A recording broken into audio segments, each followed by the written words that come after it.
She's scared of herself. This has never happened before. I'm gonna full screen it too. Yeah, cocky.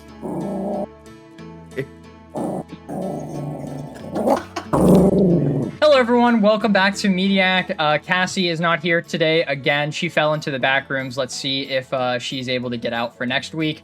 We'll see. Don't know. This week we're going over the movie Dunkirk by the guy Nolan. I think he might be related to that dude from Fortnite. You know, the one in red that beats his son. I think his name is like Omni something. Yeah, so they might be related in some way, Nolan in some degree. This is a dumb joke. I'm just trying to do some bit here, okay? We're just going to keep going. We're doing the movie Dunkirk by Christopher Nolan. We're continuing the Zach's Ball Knowledge section of movies, even though I've literally never seen this movie before. As usual, we got Chandler, Skylar, Austin, and Zach down here. Stay tuned until after the review if you want to hear some movie news. We don't really have a whole lot and other stuff that we've been watching in between recordings. I usually would say an example of something to get excited for and wait, but I genuinely have not watched a single thing other than Dunkirk in the last week, so that's going to be on them. Anything fun for the audience to wait for? Anything from the peanut gallery? Scout's in the background. She'll be there. I know that. That's huge. Yeah, that's a big deal. Yeah. Yeah. Anyway, anyone have anything burning they want at the beginning of the podcast before Austin tells us about Dunkirk? No way. Got a Harry Styles. It did have Harry Styles in it. That is true. I didn't know that. Really? I didn't know that beforehand, and I'm just like, is that Harry Styles? Yeah. I knew threw me off so hard. I knew two things about this movie, before an hour before the movie, and it was that Tom Hardy was in it, and it was that Harry Styles was in it. And then about an hour before the movie, I googled the movie to try and like see how long it was, and I found out like I regret reading just the first sentence of Wikipedia because it said this almost silent film, and I was like, I would have much rather just experienced that in the fucking movie than reading the first line of Wikipedia and that getting like slightly spoiled to me, because that's an interesting almost concept. Silent. Yeah, there's like 30 lines of dialogue in the entire movie. Yeah, it's very quiet. How did you not notice that? Crazy. I don't know. The first 40 minutes of the movie is almost completely silent, apart from grunts and like he yells British at one point. Like I'm English. Like I'm. Yeah, English. I thought he said No. He was about to get shot, or was getting shot at. I think he said English. I think Skylar's right with that. Yeah. Well, he said anglais, which is French for English. But he's not French. He's British. He was talking to the French people, though. Yeah, those were French soldiers there, okay, so he was speaking in French. Okay. Did you have subtitles on? No, I just took French class. He just knew. Damn. Yeah. Okay. Yeah. I was like, how did I miss that? That's crazy. But no, Chan's just the guy. Chan's just goated. All right, Austin, tell us about Dunkirk. For translation. Oh. I'm going to get through this real quick here. Well, I mean, you have to. 5 sentences. Okay. We're going up here. It's a real, true story about civilian boats coming to pick up people that were trapped at Dunkirk in World War II. Wow. Nailed it. It's told through. That was perfect. Unless you want me to go through every single little side story that happened, I'm like, no, that's it. Nah, you're good. So this is the only Nolan movie I hadn't seen up until this point. Are you guys Nolan fans? Nolan aficionados? Yeah. Wait, was this anyone else's first time watching it? Oh, cool. Look at that. I guess I was the only one that saw it beforehand. Yeah, I had a buddy that said he saw it in theaters. I don't know. I knew of Nolan back then, but this was like 2017, 2016, right? Like I would have been a freshman in high school. It's 2019. It's 2019. It's 2017. I think it's 2017. It's 2017. Okay, I thought. Oh, I was getting this mixed up with 1917 at first, and I think that one might have been crazy. Yeah, that one's 2019. I'm gonna hold that. I almost watched that actually. That would have been 1917. I like that movie a lot. Scott, you saw it in theaters with me, right? Yes. It was me, you, and Kyle. Was it you and Kyle? Yeah, I think so. Yeah, I like that movie a whole lot. It's so. But it's similar to this movie in a way that it's just like a war movie told through a very artistic lens. It's very raw. Yeah. I think the other movie's way more raw than this one. I feel like, at least to me, I agree. Hard. Not. It's not a hard watch. 1917 is far from a hard watch, but there's some bits that you're like, man, this is crazy. Like you can feel the aspect of the war. And you know what? We're on positives. I liked how this movie was a somewhat anthology because I have a soft spot in my heart for anthology type things, and I liked initially the idea that it was going to tell the same story but from 3 perspectives. I thought, and like right when the movie started, I was like, I think this could be very good. And there was actually a point in the movie in which I thought to myself, there's a chance this might end up being my favorite Nolan movie. I thought that at the very beginning of it. That's crazy. That is insane, man. Hey, I'm not saying that's where it ended up. I'm saying that thought did come across my head at one point. Wrong soundbite. God. I thought that was a good soundbite. Yeah, I wanted the one was like, I wanted the, what did he say? I wanted that one. Yeah, that would have been. Yeah. I love war stuff. I love war movies. One of my favorite movies ever is Hacksaw Ridge. And I think Christopher Nolan has a very interesting direction style whenever it specifically comes to time. Because like almost all of his movies are never linear and they like mess with time in this really fun way. Like this movie, they did the 1 week, they did the 1 day, and then they did 1 hour. And he intermixed it in such a easy way for the audience to understand for the most part, or at least at the beginning of the movie. It literally just went 1, 2, 3, 1, 2, 3, 1, 2, 3. And I thought it was done very creatively. And I'd say like roughly the halfway point is whenever I stopped feeling as though this was my favorite Nolan, might end up leading to my favorite Nolan movie. But I really enjoyed the opening, like all the way up until they switched to the other perspectives. I was like so into the movie, if that makes sense. Like for the first like 10 minutes, something like that, because it was just quiet. It was just a quiet movie. Guy tried to take a shit. He saw him burying someone. I was like, I'm into this. I'm really into this. I have like one question. I have one answer. Kind of confused me, even though I've seen it already. It still confused me. Remember when they picked up like Scarecrow and he was on the plane? He was on a plane in the middle of the ocean, right? Yeah.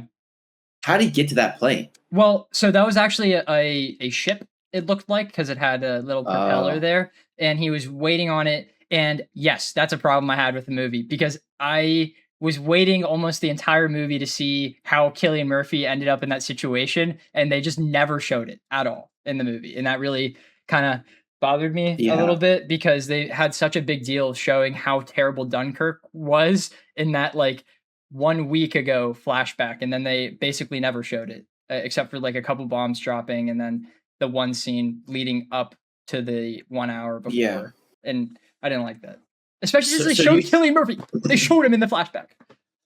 Like, speaking of that flashback, do you think that was the boat? No, couldn't have been, because he was so. That's like a little putt putt. That, and also, yeah, it was a little putt. It was a little guy, but also he seemed so confident whenever he was like giving orders out. He said, "You guys stay in the water. We're gonna come back for you," and stuff. So he still was fine at that moment. So in between that moment and then them in the sea story picking him up, like some terrible explosion happened on some, I'm guessing the battleship that they sent later on in the movie, but they never said, and I'm guessing he left it out because he's assuming that people know about the battles in this battle. I mean, the fights in this battle and the battles in this battle. And he was like, "Oh no, the audience will get it," or something like that. And I don't know anything about this battle. He's got too much faith in the audience, man. Yeah. That's crazy to do. Like, hey, let's just leave out the main conflict of this movie because I feel like people know that. Yeah. Well, I'm not saying that's what happened. I'm saying that's what my theory to why we didn't see Cillian Murphy's stuff happen in it. I don't know. That wasn't the hugest fan of that part. We're supposed to be in positives, though. We're supposed to be in positives. That's not I mean, it was a question. It wasn't a clarification. I was just okay. If we're gonna do that, could I ask another clarification? Yes. Mm-hmm. Actually, no. I'll negatives to this one because I'm fairly certain that it's gonna be. Dude, I have. Okay, ahead. Sorry. Like this movie does one of the cardinal sins of filmmaking, in my opinion, and it upset me so unbelievably much throughout literally the entire film, and it's from start to end that they do it, and I had so much better expectations for Nolan, and it made me really upset whenever I noticed it. Because even G started noticing it. Whenever I was like, I hate this. I really don't like that this is happening. And then she was like, yeah, this is a problem, and there's not really any consistency to it. And we'll talk about that in about 15 minutes, something So, like yeah. that. Oh, screw off. That's a positive. Yeah. Moving hints. I loved one detail that happened whenever they were doing, I think it was the torpedoes, whenever that was coming in and everyone was in the water. The kid still put his hands over his ears while he was underwater, because sounds that happen underwater, like explosions, are like, they're not louder, but they impact you more because the sound can travel through that the water faster and hit your ears. So like if you're underwater with an explosion and you're like that distance away, you'll lose your hearing. So I really enjoyed that detail of him covering his ears while also underwater, because most people won't think of that. It's just something that makes the movie a little bit more realistic that I quite enjoyed. Also, have you guys seen memes of the final shot of the movie? I thought it was much more optimistic than what it was. No. Okay, wait, not final shot. Not the final shot, because I have a very big problem with the very final shot of the movie. But the second to final shot of Tom Hardy looking at his plane burning as the camera zooms out a little bit. That's like a very common, at least to me, whenever I'm watching edits of movies, like I see people use that clip of the camera zooming out and him standing in front of the fire like constantly. I see that all the time.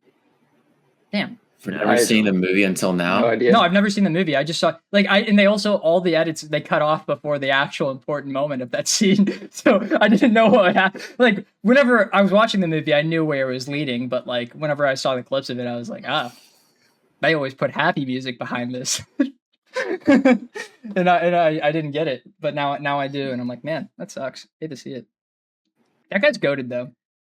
I wonder. What I know, bro. Tom Hardy's character? Yeah, Tom Hardy's character. What do you mean? You know what I was looking forward to at the end of this film? I guess this is low key like a negative. It's really not.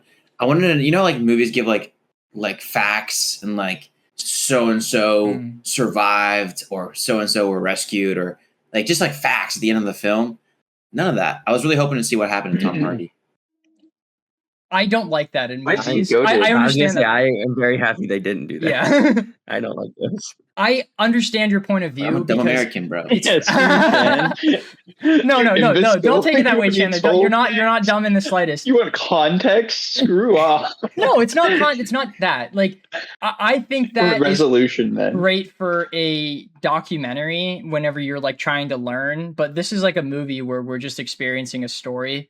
Like where it doesn't necessarily have to be real or connect into something that's real. I appreciate that bit at the end of Hacksaw Ridge, but I really definitely don't feel like it's needed to make the movie a movie. This movie did something. It did in the beginning of the movie, though. But it's different. That's not context. That's a poem. That was a poem about the event. It wasn't like them. It was saying, still context. Yeah, but it's poem? different. Yeah, it's a poem. I think it's a little different because it's like, instead of starting it off with someone describing what Dunkirk is, it was just a poem about Dunkirk. I think that's much stronger. They could have ended with a poem. They could have. You're right. I would have appreciated that. Churchill, I feel like maybe what he had to say in the paper was the resolution almost, but I still would have liked to know what happened to No, I get that. Like by G of the film, bro. That scene was great though. I really liked that while he was listing off. Like, he was like, the wars, we may have won this little battle, but we're still getting absolutely stomped everywhere else in the thing. And I think it said we lost this battle. It's just by winning or saving the soldiers. Like, I'm pretty sure they lost. Did they? Oh, yeah, I guess that would make sense because all their ships were exploded and stuff. But they got all their people out. I consider that a win. Yeah. Like, it said something about all their they consider that a win. I mean, the soldiers didn't, because he was like, what do you mean? We just survived. And he was like, that's good enough. Yeah. Like, they won in that sense. Yeah. And it just was really nice because it sounded like they were saying like sad stuff in the paper and everyone was cheering about it and handing him drinks and stuff. And that made me happy. Yeah. It was more like motivational, I feel like. I don't know if I would get motivated by that personally. Well, the paper was like saying like, this is not the end. We will continue. We will not surrender. Yeah. I felt like it was... I don't know. Like, if right. I was a leader, I wouldn't list off all the ways we're getting fucked at the moment. Like, have you seen the Xbox thing? The Xbox email? No. There was a leaked Xbox email that they sent to everyone who works for Xbox, and they're like, hey guys, I know we're in a really bad situation right now, but we're doing our best. And everyone unanimously is like, they shouldn't have sent this email out. Like, everyone knows they're not in a good situation. They just vocalized every point in which they're getting decimated, and they sent that to their entire staff. That's crazy. People are going to quit. It's easy to like manipulate the people at the top of the hierarchy, but those in the bottom like have some sense. Yeah, exactly. Yeah. Just like it's just dumb. I not dumb. I get where Churchill was coming from with that, but like I don't think that's motivational. But I might have just completely misunderstood the movie. Very likely. He's got to rally. He's rallying his troops. Oh yeah, guy's the GOAT. No, not really, but it's okay. Anyone have other positives about this movie? I like Cillian Murphy. I like seeing him. I didn't like his character that much, but I like him. This movie looks really good. Like really good. I thought. Like a lot of the water, like there were times where I was like, okay, that's probably green screen. Like that might not be. And then there was some where I was like, okay, that's definitely just not. No. And it was so like difficult to pick out whether I thought it was like put in or if they were actually on the water. And then like the sky looked great. Like every bit of the scene, it genuinely looked like I don't want to say there, but like it was very, very, very real. Because and it was kind of impressive. That's practical, even right? better. That actually moves it up a lot. I love that. Yeah, Nolan doesn't use CG or green screen or any of that. Or he does it insanely limitedly. So that's fantastic to hear. Okay, so that makes sense why everything looked so insanely realistic, because it was. I love the plane shots, man. Like it's always impressive to me whenever someone nails those, because they just look so good and they're really hard to film. And then what about the shots from the plane specifically? Dude, that ending shot of his plane without the propeller just like going slowly over the city. Yeah, love that. Dude, that was so hard. The movie, it's so good. It's so. That was like weirdly cursed to me. Like seeing a plane fly through the sky without the propeller. I know that was the point, but I'm just like it affected me in a way where I was just like, oh, that I don't like that. Yeah, dude, it's so good. That actually might be my favorite scene in the movie. It's hard. It's, all those things like. I didn't write down a specific moment for any of our three things. It's just something I had to mull over. Skylar has one. Yeah, let's go. You pointed out yourself, and I was like, I know he nailed it. I have a couple more. Well, I have a question then. So if there's like very limited, does that mean he actually shot a torpedo? Well, obviously I'm kidding, but like even the torpedoes and the explosions and stuff, they looked so insanely well done. And I do think the explosions are real. If I were to bet, though, it wasn't a real torpedo. He probably just had a fan underneath the water that just like moved it, and then he added like. It was kind of slow. Like I mean, I was gonna say I feel like it could very, very much be like a real, like at least a physical like device that's right that doesn't actually have the explosive in it, and the actual explosive is still timed. Yeah, okay, that probably is right. It looked great though. The torpedo, because G was like, "That's weird." Sorry, go ahead, Skyler. Okay. One of my favorite things was like the music in the background, kind of like building up to these huge explosions. And I feel like a lot of the times they'll let the music kind of play through the explosion as well, but he like cuts it out between the explosions and make the explosions sound like so much louder, and that like contrast like. I don't want to say like got me every time, but like I really enjoyed it, like actually every single time. And there were a lot of explosions, a lot of other scenes that had the music going that kind of like, I don't want to like insinuate stress. I know where you're coming from. I mean, this movie is like almost silent, so the music was the dialogue for this movie for the majority of it. Like by music, I mean either what was playing or the lack of music that was in the scene is what's supposed to make you continue watching the movie. I keep fucking hitting my mic. I'm so sorry, audience. But I understand that like there's a group of people that might watch this movie and be insanely bored during it. But music's good. Hans Zimmer, that guy, beautiful, beautiful, beautiful man. It's sad that, well, no, it's not sad. It's nice that Hans Zimmer ventured off and that someone else is now working with Nolan, because like it's always cool to have different aspects of people. But I feel like I haven't seen a movie with Hans Zimmer score in forever. Is he still kicking? Is he? No, I mean, I know he's alive, but is he still making music and shit? I have no clue. Ludwig Göransson is now Christopher Nolan's dude for making music. Which, gonna be honest, if you're gonna replace Hans Zimmer, Ludwig Göransson is the guy that you're going to do, because he is goated. Like that guy, he makes a soundtrack. I'm not a fan of Tenet. I don't like Tenet. That's probably my least favorite Nolan movie. But holy crap, bro! Ludwig's score in that movie. Oh, Trucks in Place is one of my favorite soundtracks in the history of anything ever. It's so good. Oh, I remember that. We've done Tenet on the podcast twice already. It's the very first movie we ever did on the podcast, and then the 2-year anniversary of the podcast, we did Tenet again. But I would be down to do it a third time, just because. You don't want to watch it, Austin? I hate that movie so much. I dislike it just fundamentally. Not even as a movie, just as a concept. I like to maintain my sanity. Yeah, I mean, it's not. This isn't the Tenet episode. Zach's not going to get upset about it. Yeah.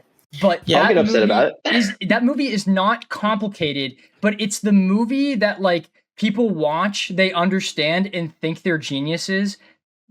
It is so upsetting, especially since like they're like, it's a perfect movie, dude. Everything comes back. No, that's not, because guns don't work that way. Shells eject in a specific way. It doesn't make sense, and people think like, since they can kind of understand the concept of like reverse time, whatever, that it's a like perfect concept, and it doesn't make sense. No, it can't. I remember talking about this movie for like an hour and a half, and like afterwards, and I remember I think it was like me and Burnins versus Marshall and John, and Marshall and John were like, no, you guys just don't get it. We're like, no, you just don't. It's dumb. It doesn't make sense. Every second that you're in that reverse time area should be a freaking paradox if you don't move exactly how you moved before. Like you shouldn't have any sort of free will. Sorry. Dude, I remember I was so upset about it. Dude, one of the smartest person I know, the same friend that we saw 1917 with, I had this exact conversation with, because Kyle is a avid Tenet lover, and I'm like, dude, if the shell physically cannot go back into the gun that way, it literally does not make sense for that to work. And then at the end of the movie, they literally show a paradox in the movie of the building exploding, because they blow up the bottom part and then also blow up the top part of it at the exact same time, which literally should not happen with the rules of the movie. We're talking about Dunkirk. If no one has any other compliments to say, I can segue right into the negatives after I give a compliment. Yeah, go ahead. Sorry. So actually, I really... It's such a bad movie. I'm bringing up like the lack of noise and the silence in both positive and a compliment, or both in a positive negative way. I really think in the beginning it kind of set the tone, especially whenever you get to the beach and just see everyone lined up. Like, let's be real, like if you lost that battle or whatever it is and you're retreating, no one's gonna like talk about the weather or talk about like what they want to do. Like you're depressed, like you probably lost your beloved and whatnot. So I really think it hit hard, and people are just miserable at that point. But with that being said, I was very bored with this film. Very bored. Yeah. And maybe it's because I've already seen it, and this is like really one of those ones like I'd recommend watching but not rewatching, because even though I didn't really remember stuff coming like on the rewatch, it's not for those with brain rot. I gotta be honest with you. Like, it's just too quiet, and yeah, maybe it's kind of fun that you're piecing things together when they're switching different timelines or different POVs. And the plane scenes are almost, it's really hard to be bored with the plane scenes. But even then, still, it's a little quiet in that regard. But personally, I liked and disliked how quiet the film was. I think it hit hard in the beginning, but I didn't care for it so much throughout the film. I actually fully agree with that point, because I feel like the novelty of the movie kind of waned on me as the movie continued on, because I kind of was like, I appreciate this as an art piece, and I appreciate that Nolan is doing his Nolan thing where he's messing with time again, but I also really didn't like it.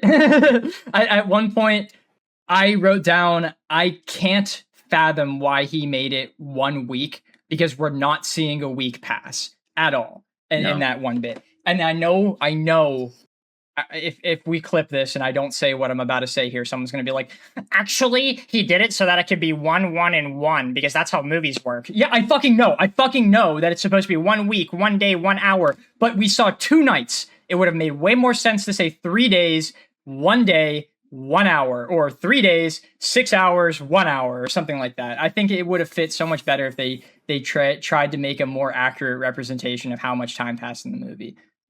You know? Yeah, that's a good point. It's the Five Nights at Freddy's problem, because if you say Five Nights at Freddy's, then you expect Five Nights at Freddy's. Was that a good analogy? No, I don't think so, but like, sure. I mean, I get where you were going with it. If you say 7 days, I expect 6 nights. If you say 5 nights, I expect 5 nights, you know? Yeah. I guess we did see like a lot of nights off camera. Like, for example, we don't know what happened between Cillian Murphy and whenever he was rescued. So I guess we're supposed to assume they were doing nothing in between those days. Yeah, but I don't like that. I hate that concept. Yeah, no, I agree. I don't like it either. Yeah. I think I would have preferred if the beginning of the movie they talked and then they transitioned into the silent, like as like a lot of the more war stuff is shown. I think it would have been a lot better there, but that's a great idea. Not like I feel like, okay, it's war, it's stressful, they're depressed, they're losing, but I still feel like there were some periods where they were up in like slightly better spirits because of something. Like whenever they were eating, I refuse to believe that everybody's dead silent the entire time, you know? And like the people who are just like supporting the veterans, I refuse to believe they're also this heavily depressed. They're not trying to cheer them up in the slightest bit by striking conversation. By supporting, do you mean like the civilians that have came over? Like, do you know some people who were like serving the food, cooking the food, carrying some stuff? Oh, dude, you like no one in World War II and World War I, it was not like ever jokey. Well, yeah, I know, it's but grim. like, it's probably all grim. Yeah, just conversation though. Like, I mean, I'm sure the blind guy was talking a bit, but like, it doesn't have to be like, oh, you're doing such a great thing. They can still call them like if it's this time period where they're like hating on the military, they can still call them like a piece of shit or something, like on it, and like strike a conversation like that. I'm not saying it has to be positive. Can't say that one word though. They're not allowed to anymore. Well, Nolan wasn't allowed to in this movie because of Warner Brothers. N-word? Oh wait. I'm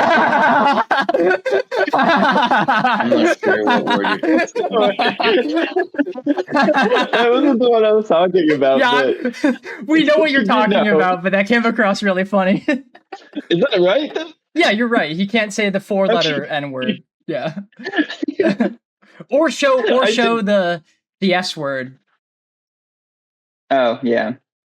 I don't know if you noticed. I know what words you're talking about. It was the Iron Cross instead of the S word on the things, the planes. It's like the Call of Duty thing, where they're like, they did the Call of Duty style censorship in this movie. Man, yeah. Wow, Austin, that could have not have been worse. Yeah, I know. I like wasn't even trying to be funny with that. Like, I genuinely was just like, oh yeah, it's that word, and it was like that. I'm like, oh wait, that usually is in a different context. And that's also one of the reasons why they used I'm assuming that's the reason why he used that specific poem at the beginning, because it didn't say like the enemy is at your door instead of what the enemy is, or like the enemy's pressing or something, or the opposition. I think they use the word. I don't know. I don't remember. I didn't write it down. I wish I said the enemy. Yeah, enemy. Yeah, this is the bother I have. All right, I'm gonna say a general perspective, and I know Zach, you're probably not gonna agree. I'm curious of Sky and Chan.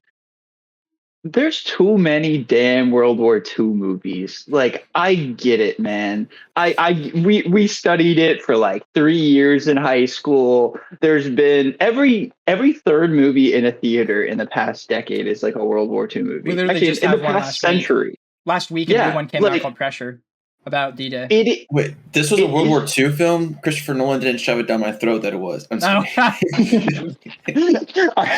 was about to be scared for you. Yeah, my eyes widened because I was like, is this a real is this real or not? Yeah. But like, especially if you're not gonna take it, like, even talk about the enemy. Like, it's just so I don't know. It frustrates me because it's not only the one, I was gonna say, like, politically correct. I don't know if that's not the right phrase for it, but like, we can't talk about anything that happened after World War II because then the U.S. government might not like that very much. Well, the U.S. government didn't like Nolan talking about World War II. That's what I'm saying. I'm like, it's not even like, yeah, we have a blackout of like 80 years of our history that we cannot actually make movies about. And then also we can't even accurately make a World War II movie. Like, it's just, it's incredibly frustrating to me. Like, I just don't see the point. I get that they have an audience for it, which is 50-plus-year-old white men who only like World War II. And Zach. So like Pat and Zach. Pap and Zach. Yeah. But like, dude, there's other things to make movies. Okay, go Sky. I'm off my soapbox. I agree with you so heavily. Like, there are so many battles that just aren't shown and like people know so little about, and you can make such like an interesting movie about it because people don't know. And people who are history buffs are going to see it anyway. People who are war buffs are going to see it anyway. But we see the same one from like 100 different perspectives.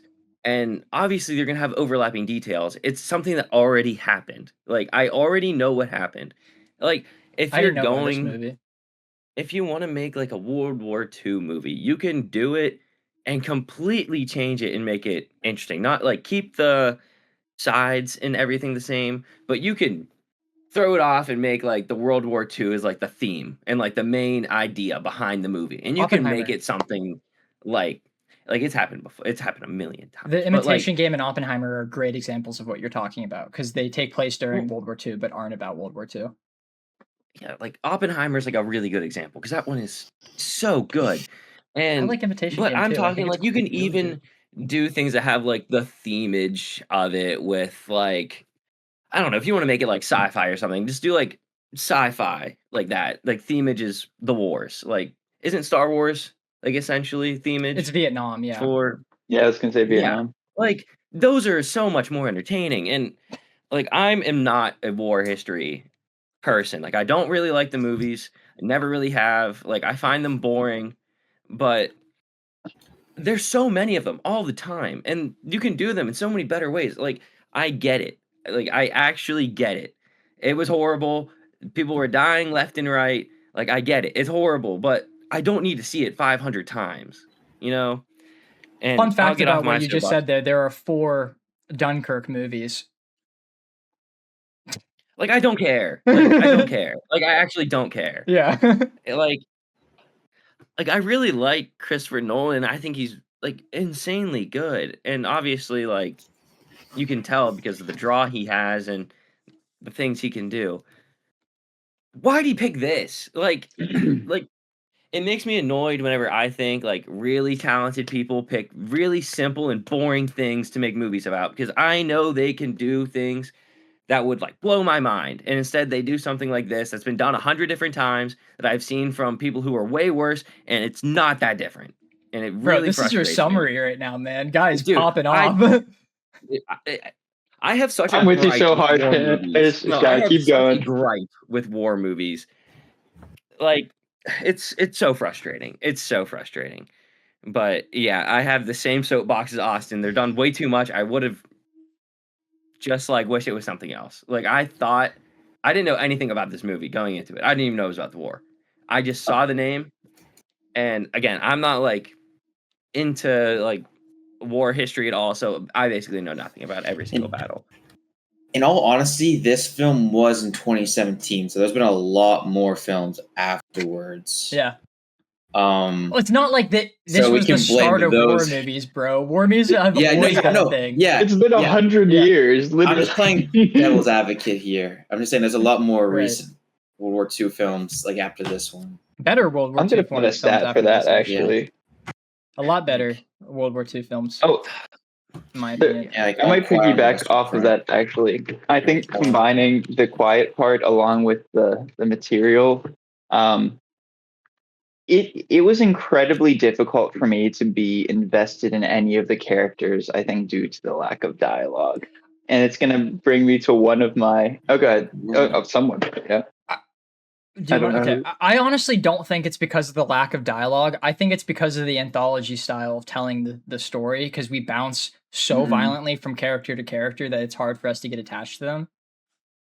I'd agree it plays into it, but I think if you did have moments between characters in which you could kind of get their personalities a bit more, then I think that would have helped that lead. I like the main guy for Mole. Like, I think we were able to see enough of his personality that I was able to enjoy him, because he was shown to be a nice guy. Like, he helped him hit the French guy bury the body because he assumed that it was a friend of his. So we can tell that he is kind of innocent because he wouldn't automatically think that that guy is evil, and also that he's a kind soul that he went over and tried to help, like, with that moment. And then also, I don't know, he's just like us. He's the fill-in for the main character. He just wants to, and for the audience, he just wants to survive.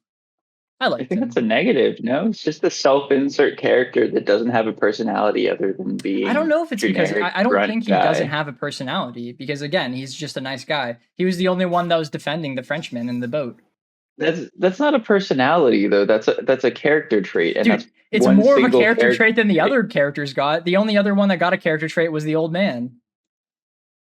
Harry Styles had them. Harry Styles was an actual kind of character in this movie. Yeah, a bit. Yeah, it's kind of. I was gonna say I liked Harry Styles a lot. I thought he was. He talked. Because he talked. Yeah, that's what I'm saying. I also liked Cillian Murphy pretty much for the same reason. He also talked, and I got to see like a lot of them. Like we literally saw him escape a locked room. Like, I don't know. It's like I like those two. Yeah, I hated Cillian Murphy's character. I wish he wasn't in the movie. He killed George, so I like him. It was funny. It was funny that George died. Clip it. No, I'm about to go on a rant about George. You can clip this the next bit. He was a war hero. Shut up, man. He was running away from the police and then just died. He made things worse. What was he gonna do to help if he didn't get blinded and fall down the stairs and die? What was he gonna do? He just took up space. He genuinely made things worse. There's nothing that he did or was going to do that was. Yeah, but now he took up more space for being dead. So literally, that's what I'm saying. He would take up less space if he was alive. Chan, he even fucked up being alive. They slid him under something. Oh really? I thought they just like slid him. That's crazy. Yeah, they like whenever they're like he's dead, and then they kind of like pushed him. Yeah, I thought they just pushed him. That's so good. I love that. I love that so much. So he actually took up like basically no space. George existed in this movie solely because there was a newspaper article related to him, and that's the only reason why he was here. I'm pretty sure, if I were to bet. But that's what I'm saying. It's like we didn't get to know him, and it was like his second scene in where he was like, "This is the best thing I've ever done." I'm like, "You got on a boat, my guy. What you haven't even done? Like you haven't." At that point, me personally, I didn't know what they were doing. So I was like, "What? You just got on a civilian boat that's going to go to war and like kill themselves basically for no reason?" And I get that they were going to help and likely get the soldiers out, but like technically the viewer didn't know that at that point. So George, what are you doing? Like, also to rip into that scene a little bit more, it doesn't do as bad of a job as the 1 week before at showing how much time passed. But they left during the daylight. The next time we see them is during the daylight, and then the next time we see them, it's 1 hour before the battle.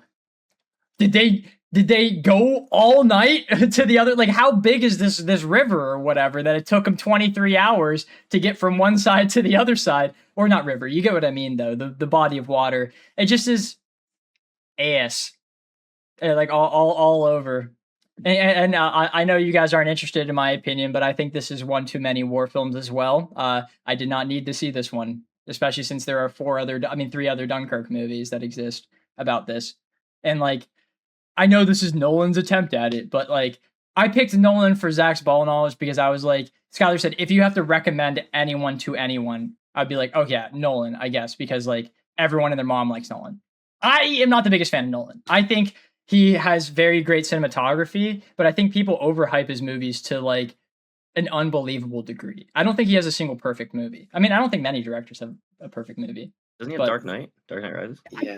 I don't think either of those are perfect. Like I've argued with friends recently about The Dark Knight because there's a massive plot hole right in the middle of that movie that like kind of massively impacts the movie itself. And I know that it's like, oh, it's a small scene, but it's such a large scene in the grand story of that movie that it bothers me a lot. There's a bit.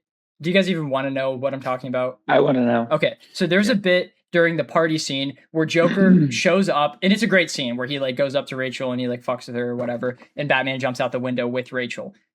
But Joker's in there to get Harvey Dent. Harvey Dent is in the party. Batman puts Harvey Dent, he knocks him out unconscious, and puts him into a closet in some room. As the party continues, Batman and Rachel fall 100 stories and land on the ground. That's not my problem. Batman has done crazier things and survived. My problem is that Joker is now up there by himself with no defense towards Harvey Dent. Why did he just leave? I refuse to believe that Joker wouldn't have gone and searched like the entire building to get Harvey Dent. There's no way Batman would fall out the window and he goes, shucks, time to go home. You know? That's his job. It's a joke. He's supposed to be the smartest like character in the movie. Like you're supposed to be at the twist at the end of the movie. He's like, "Oh, I planned for this the entire time." But like, why didn't you just get Harvey in that scene? You know he's there. You know he's there. Batman is out the window. Zach, all I gotta say is, why so serious about this? I feel like that feels a little nitpicky, Zach. I'm not gonna lie. I thought there was going to be a more like impactful scene than that's a big thing. Like Joker should have been looking in all the closets. I would say if you have a gang, you do not just say go check the closets. At most, Zach, and I'm completely rage baiting you, it's a medium-sized plot hole. That's fair. To me, it's a big-sized plot hole because he's literally there for Harvey Dent. You think he'd just be like, "Oh no, Batman thwarted me. Time to go home and rethink this plan." That sounds very Joker-esque. I'm not gonna lie. Not this Joker, I don't think. I think he would have just done it. Yeah, that's fair. I think I align with you, but like it just seems like a dumb play on his end. Like if he accounted for it, then like he could have. It's like instead of going for like the 5-move checkmate, you sell for like the 12. You know? but like he could have had a 1-move checkmate, but he just decided to not. That's kind of what I'm saying. Like he's saying he set up this huge master plan, but like, did he not see the end goal that happened earlier? Yeah, and I refuse to believe that this Joker wouldn't have seen that. It's okay, but back to the actual. Do we want to go back to Dunkirk? Let's talk about Dunkirk. I had a question. I wanted clarifying. I think, unless you were going to say some, Sky. No. Okay. What was Tom Hardy's point in this movie? You said he was goated. I thought his anthology portion was completely pointless, and I didn't understand. He's the protector. Go ahead, Sky. Yeah. That's what I was gonna say. He kind of felt like he was like a huge support for the Navy, like in the sky, like kind of defending them from the planes, because it seemed like the main problem they were having was with the enemy dropping bombs on them.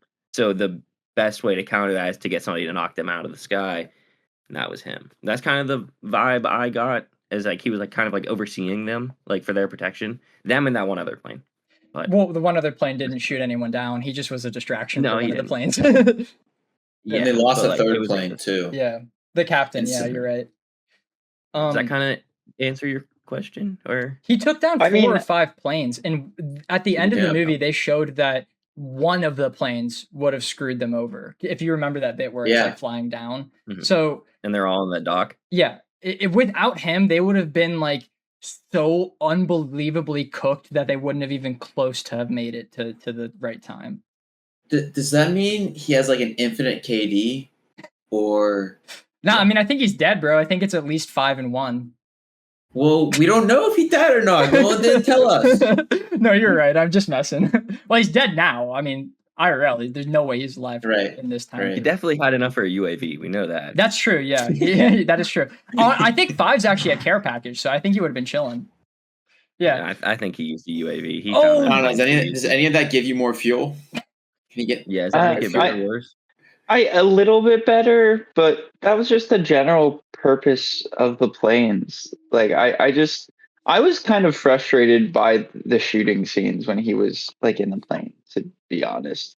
Because I'm like, this guy needs to lead his shots. Like, what are you doing? Like, he'd wait until the scope was on the plane. I'm like, dude, shoot in front of it. It's moving. And every single time that they'd show that, it would just frustrate the hell out of me. And then I thought something was going to happen with him at the end. And it, like I said, I did feel the, I guess, anxiety that the silence of his plane without the, without fuel and without the propeller going brought, but then he just landed. Like, an enemy territory. Yeah. I might even just like generalize it and say I had a problem with a lot of the shooting in this movie. Just like the actual like shots that were fired by like any type of gun. Like the bombs were good and that, but anytime it was like actually from a gun and it was a bullet, it was not my favorite. I agree. And like my like infamous one was like in the opening whenever they're all just running in a dead straight line, 5 of them completely wide as they can be. So like obviously their weapons at that point weren't like super deadly accurate. So why are you spreading? Like you're just making it easier. And then like whenever are you supposed to spread out? You are supposed to spread out. I was waiting until Skylar was done before I said that. But like stupid. But that's like protocol, so it might be stupid. Yeah, but that is what it's supposed to. Either way, that's not my main gripe with this. Right. It's whenever he gets over the fence and they're shooting through that gate, and he like shoots back, and he realizes he's not going to do this, and he throws his gun away. Yeah, that was really dumb. Yeah, I was like, that's the only thing that could potentially keep you alive. Like you don't know. I don't know. It was jamming, but if a gun jams, you can always unjam it. It might take a minute, but he could run away and then unjam it. Even that, he could still like hide and then try and hit them with it. I did appreciate how it jammed, though. I'm just saying, I like that. Why? Because back in World War II, guns jammed like crazy. But yeah, it always does. Yeah. In every World War II movie, it always jams. Yeah, man, that's like it's a bit at this point. He did the thing. Oh my god, I want to see a Vietnam movie so bad because I don't know if you guys know this, but the U.S. government purposefully gave the wrong sized bullets to the U.S. soldiers in the Vietnam War. So instead of like guns jammed so frequently in Vietnam that they had a dude running with like a big metal rod as if he was back in the Revolutionary War, just running and just unjamming guns. Yeah, musketing all the guns like down the lines and shit like that. I want to see a movie that does that so badly. Like it's just a shame that that's literally never going to happen. But whatever. I'm sorry, I just don't want to see that. I'm so over war movies. Yeah, that's like, fair. The same gripe I did earlier. I don't want to see another. But you've never seen a Vietnam movie. You've never seen a Vietnam movie. You'd want to see a Vietnam movie. I feel like there's Vietnam movies and stuff out there. Like I've definitely name one. I know. I can't tell you, but I just know like napalm is like one of their big fighting sort like methods of fighting, and I've definitely seen movies with tons of a movie at least. I know I've seen something. Now, with lots of... Apocalypse Now is a Vietnam movie, but it's like the only Vietnam movie. Yeah. Let me make sure that that's the one I saw because I don't recognize. Love the smell of napalm in the morning. Yeah, it's 100% a Vietnam movie. But that's a good. I mean, one Vietnam movie and 7 million World War II movies. You know. Well, that's another problem. But like Full Metal Jacket, I guess. Oh, you're right. That one is. I thought that was World War II for some reason. But yeah, that is Vietnam. It says Forrest Gump too. I don't know if that's true or not. It is true, but I don't really count that as a war movie. Yeah, personally. That's not really a war movie. Yeah, but that would be like my only Vietnam. Oh movie my god! Someone take a guess at how many World War II movies there are. 300. It's gonna be a couple thousand easily. Okay. How many? 2,572. 2,573. Chad, that was a goated tactic, actually. How many else did you get? There are 6,739 movies about World War II. Oh, Chandler wins. Look at that. That's what I'm saying. That was crazy chat. That was crazy. Do you guys want to get into top three? Because I've been dying to talk about this one negative I have, and I. Okay. Can I add one thing to that stat before we do that? But yes. How many war movies total do you think there are? If there are 6,739 World War II ones, like how many more? What he said? Like how many war movies are there in total versus how many World War II movies there are? I'm gonna say there's 10,000 war movies, 6,000 whatever are World War II movies. Oh, that's really. Do I copy Channing? Go 10,001. No, if anything, it's less. You should go 9,999. I wonder if like the percentage of war movies are World War II. If it's like 90 or 80%, I'm gonna go 8,000. Oh, that's actually a good guess. I want to go like 11 because there's so many movies that you probably don't think are war movies, but they categorize as war movies, like Forrest Gump. So I want to go like 11. Also, World War I is a very popular movie base too, so I'm thinking a lot of movies are going to be in that category. Wonder Woman. There we go. Yeah, that technically counts. Sky is the winner. There are, I think it just says over 11,500 war-related. Okay. Which I doubled. That makes it seem not as crazy after Chan and Zach, your guesses. But over 50% of the movies that are about war, which war is a very broad category. Like we can talk about like Napoleon movie was a war movie. Time. Yeah. Like I'd say revolution movies are probably thrown into that category. Really anything with like organized battles and shooting that is. It doesn't even say if that's nonfiction or not. So over 50% of all war movies, which is a very popular category, are about World War II. Who cares anymore, dude? We've got the point. Like, yeah, it sucked. Yeah, a lot of people died. Yeah, it was a period of advancement and whatever. Like, dude, we get it. Get a different topic. I'm going to clip this out of context and it's going to sound amazing. Yeah, we get it. A lot of people died. Who cares? Yeah, that's great. I'll do that. For real though, who cares? Like we got it, we learned about it, and I want to add one thing before we get into the top three. I really do like Christopher Nolan, and I think a pro and con of his movies is that celebrities flock to his movies like freaking moths to a flame. That's a negative. That's a negative. I hate that. It's my least favorite part about his style. It's so stupid.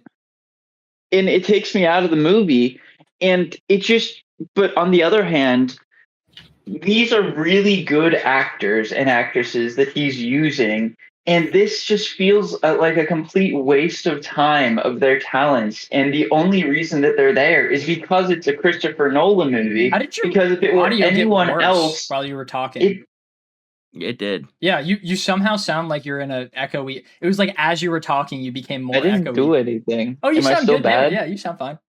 Just like, is this good? Yeah. Okay. Been, like too far away or something. It was like counting you as like background. Yeah, maybe it was just echoey. I don't know. That was weird, but yeah, I just if he's gonna have all the star power that he does. Make it worth it. Make it something that's worth their talents, and this just didn't feel like it was. So that frustrated me. But this is Harry Styles' best movie, if that means anything. Facts. Yeah. Yeah, he did good. Yeah. My main negative with this is I spend more time trying to pick out all the different actors I know than paying attention to the movie. The entire time I was trying to find somebody else I knew. I really am not excited for Odyssey because of that reason. Because, like, literally, there's like 400 famous people in that movie, and I just like. Scott is in that movie. I understand Christopher Nolan's point of view for casting Scott as the prophecy person, but like I hate it. I hate it. I like he's like, oh, fortune tellers and prophecy people were like the artists and music makers back in the day. So someone that's going to be like similar to that nowadays is going to be him, and that's why I picked that. And like I understand that point of view, but I also think it's really stupid because it's Travis Scott. You could have picked literally anyone else.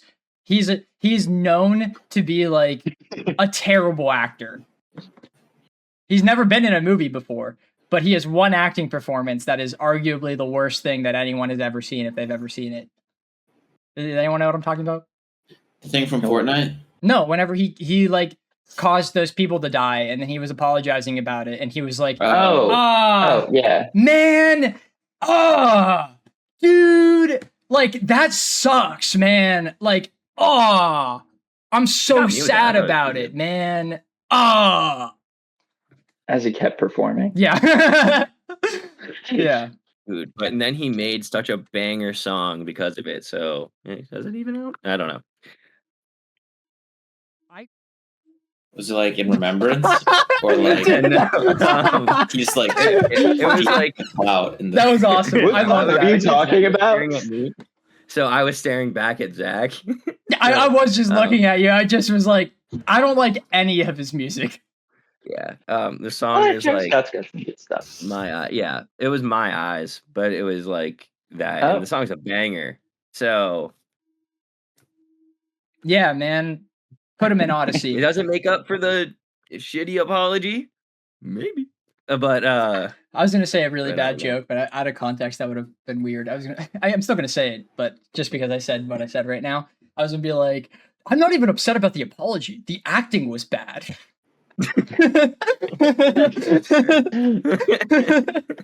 You can let people die, but acting poorly, that's where I draw the line.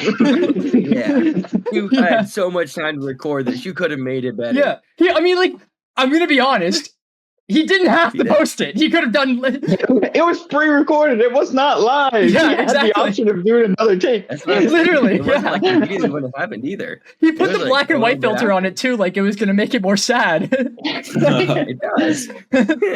Everything's sadder in black and white. That was crazy. That was crazy. I don't know. I'm excited. I think Matt Damon's going to do, like, an insane job as Odysseus. Like, I think that's actually, like, a genuinely great cast. I'm interested to see Tom Holland as Achilles. That's going to be an interesting pick. I think he like kind of fits the body shape of Achilles, but like I also don't really know why he's in the movie because Achilles isn't part of the Odyssey very much. And also like I don't know, Spider-Man. I don't know. I'm hesitantly excited for this movie. Nope, I just remembered the length of the movie. I'm no longer excited for it. This is going to suck. I cannot wait to review this. It's almost 4 hours long. It's 3 hours and 40 minutes. So, damn. Okay. Be excited for that, friends. It's a long one. I mean, that's one I'm definitely gonna have to take notes during the movie. Yes. I'm going to forget. Yes. Do we get an intermission? No, I don't even want to see it in theaters, man. Like my ass is gonna hurt so much by the end of that movie. Whatever. Dude, this could literally be a Dune Part 2 movie, though, and I truly pity everyone that didn't go into the theaters for that film. I just don't think this movie is going to be that. For me, at least. Because it's 3 hours and 40 minutes. No matter what the payoff at the end of that movie is going to be, it's not worth it. That's literally like a fourth of my day. I was Skylar, you stole that right from my mouth. You have to reserve an entire fourth of a day to watch this movie. Not like out of the 24, but like you sleep for 8, so you got 16 left. 4 of them are going to this. Half a shift of work for this movie. The credits might be like 30 minutes. Are they increasing costs for just this movie alone, or is it going to be the standard ticket pricing? Whatever that. Oh, it's definitely going to be so much more expensive. I think it's probably. Can they do that? I don't think they can. I don't know. We'll see. Spider-Man movies cost like a lot. I don't think. I thought it was all the same pricing. It's just pretty high as it is. The only thing that changed are whether or not you're watching it in standard XD or IMAX. So just depending on what, IMAX. or if you're really fancy, D-box. But that could be interesting. No, what? No. Sky and I went to go watch one in D box, and It was. I don't even remember the film, bro. But it was like not. It was not the film to watch in a D box seat because like there was no action whatsoever. The only time we ever felt anything was when there was actually a punch was thrown in whatever movie, and we kind of felt that. I feel like the chair kind of rocked back. We felt the impact. Other than that, horrible movie to watch in the seats, and it was pricier. You know what, Chandler? I agree with you now because I was thinking about it. Odyssey might be a fun D-box one because you're on the water the entire time. If it works right, it would be fun to just be like... Could make you seasick. Yeah, you're just like, I'm waving. I'm going back and forth. I'm on the boat. Yeah, so. But there's even worse. Fighting, I'd assume. They have like a little like sprinkler right in front of you, so whenever the wave splashes, it splashes you too. Yeah. Immersive. Yeah. Oh, that's the 4D experience. Oh, yeah. All right, we want to get into our top 3? Yeah. All right, Skylar, go ahead. Oh, I'm so glad you picked me first because there's one scene in particular. It's my favorite scene, but it's like a 5-minute span. But I was like, this is sweet. It was like the only time in the movie in which I didn't have the notorious like Zach like crossed arms, laid back, frown on face. But it was the scene. We like briefly touched on like different parts of it, but we didn't talk about the whole thing. It was like right when the torpedo was happening to right whenever like the civilian boat is heading back to Dunkirk, whenever like the torpedo hits and like right before that they're like having a good time, they're like eating, it's like a peaceful moment, and then torpedo hits, water starts going, the screen goes black, like everybody's panicking, people are jumping off the boat, then an explosion happens, and then the water's on fire, it's dark outside. I was like, this is awesome. Like, it was so great. Like, first of all, water on fire and at night is always going to look cool. That's true. It frankly does not matter. Water on fire is just sweet. And then I like how it was able to display like the instant panic that went through everybody despite like the quote unquote peaceful time, like the break time between something. They were just getting a bite to eat. And I just think it was really well done. And it's a shame that it happened so early. I want to say early on because like this was like head and shoulders my favorite part of the movie. And it was just so good. There's like one other scene that I think was pretty good, but that might be somebody else's, so I'm not going to say it. But yeah, that whole 5-minute span. And I remember stopping it because I was like, I don't know how I'm going to describe this scene because if I just say like boat to boat, it's going to be like the entire movie. So it literally ends at like the 41-minute mark. It is so good. And everybody's in like their life jacket. I think it's at the same time whenever Zach, you were saying that like they duck underwater and cover their ears. Like that was the time, yeah. It's just so good. And my least favorite was probably whenever the one guy at the beginning of the movie was walking around. He walked around like a sand bunker to take a shit, and he saw the guy burying his friend. I just thought that was a little weird to show. Yeah, like I didn't have to see that, and I was like, thinking to myself, I'm like, there's no way I'm gonna see this, right? Like, please tell me they don't make me watch this. And I thought it was funny. I was like, this is good. I was like, what is going on here? Like, I don't like the entire time. I was like, I don't. Do you think he actually pooped, or do you think like the dude being next to him caused him to stop? He definitely did not hit it. He definitely did not. He did not. He definitely saw him. Surely he would have covered it if he actually did, but he just walked away. Yeah, he definitely didn't. But I choose to believe if that guy wasn't being buried, not if the guy was there, but if he wasn't being buried, he would have. So like, totally. At first, real quick, sorry, Scott, I don't mean to interrupt you during your bit, but I thought it'd be funny if he walked over to the dude burying the body just to steal a shovel so he could dig himself. That would have been really funny. See, if they would have done that, I probably would have put that as my favorite because that's really funny. Yeah, but of course it'd be kind and helpful. Did you want to rip summary now, or? Yeah, go ahead. Why not? Okay. I'm just gonna start off with I probably won't watch this again. I feel like that's a very safe assumption. I would still recommend it. I still think it looks great. I wouldn't rewatch it at all. And if you've seen any other World War II movie, which you probably have, you don't really need to watch it. But if this is like your only one and you're like, Christopher Nolan's my favorite director ever, and nothing can ever top any of his movies he does ever, then you're probably gonna you're gonna like it.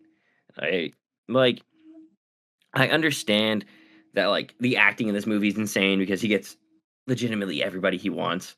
It looks really good. There's, as Zach said earlier, there's like no CGI or anything in it, and you can. I mean, I was struggling to find any, and I was starting to like second guess myself if I was wrong. And it just looks really good. But I just don't care for war movies, like in the slightest. Like, I'm so tired of them. We talked about it earlier. There's 11,000 of these Johnson General, and half of them are the damn World War II. Like, pick something else. Pick ancient Roman times. Give me Alexander the Great conquering lands. That'd be awesome. That would be sweet. But no, they picked this again, and like it's fine. Like, do I regret watching it?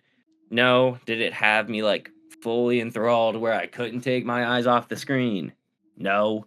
There was like maybe 10 minutes of this I spent like bored, like looking at my phone, and it's like an hour and 40 minutes, so that's not a great look for this short of a movie. But I will still say there were parts that I really, really liked. There was a lot of acting I really liked, but there were some things that didn't make sense, but I don't even know.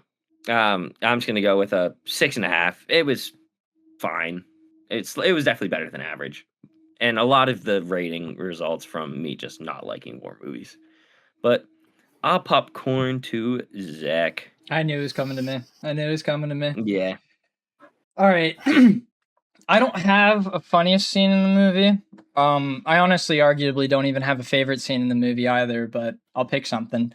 I'll say my favorite scene is when the one day lined up with the 1 hour at the one boat exploding with the oil coming into the water, and you can see Tom Hardy and the old man on the boat realize like what's going to happen to the boys in the water at the same time.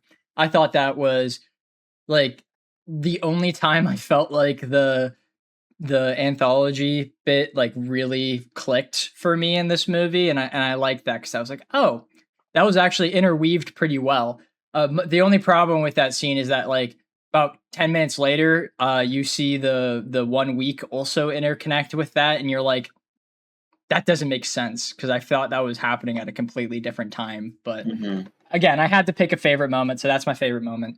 I got 2 least favorite moments instead of a funniest moment. So I don't know if you guys were like watching the screen right when the movie ended, but it has it has to be a mistake. It has to be a mistake because I think it's terrible because the movie fades to black from Tom Hardy being taken away, and then hard cuts to the kid looking at the newspaper. He looks up, and then it hard cuts to directed by Christopher Nolan. And it's like maybe 1 second that the kid is on screen in that bit there. And I'm like, I think that's a mistake. I think they accidentally, when they were editing it, left that in and then exported it. And then when they were watching the movie on the red carpet for the first time, Nolan went, fuck, no, damn it. I left that little bit in there. And then it's just like something he has to commit to. Yeah, go ahead. Do you mean he left the extra black screen in, or he left the kid in? Left the kid in, because it literally is on the screen for like not even a second. It fades to black from Tom Hardy, hits the kid for a second, he goes, and then it cuts away to directed by Christopher Nolan. And I'm like, that's really bad. I recommend go checking it out just for that, because I was like, why did they do that? I feel like they would have caught that though. What? Don't they have multiple people who watch the film? You'd think so, right? You'd think so. Yeah. Maybe they're like, oh, it's like the last 10 seconds. We know how this ends. Unless he did it on purpose, then I just think it's a bad choice. I think it's a really bad, not really bad. It's not the worst thing ever. I mean, you're either in the movie or out of the movie at that point. So you either are like, if you like the movie, you're like, wow, that's a weird edit. Or if you didn't like the movie, you're not even watching at that point. So who cares? Yeah. Speaking of, my other negative is that the editing in this movie is terrible, like genuinely horrible. And I can't tell if it's because they didn't film the movie correctly and had to go back and reshoot it, or they were doing it deliberately. But this movie is worse than Captain America Brave New World because they violently, in scenes, cut between IMAX and digital. And it was so infuriating to me because I love Interstellar. I think Interstellar is Christopher Nolan's best movie, like hands down. It's not even close. And they do such a fantastic job of intercutting between IMAX and digital in Interstellar to show you that like certain scenes mean certain things because they're in IMAX, or you just want to see what's going on, the spectacle, because of digital. But in this movie, it just was like, Cillian Murphy's in IMAX, George is in digital, Cillian Murphy's in digital, George is in IMAX, that shot of the boat is in IMAX, this shot is in digital, and oh my god, I wanted to throw myself through a fucking window by the end of the movie because of how violent they were doing it. Because like, I brought it up, and then G was like, oh, I think that only the C bit is in IMAX, so that there's some separation between the different scenes. But that's not true at all, because it was literally random. They just kept doing it. And that's like, I know literally none of you guys even noticed it or even cared, but that is like one of my largest pet peeves with a movie ever, because it's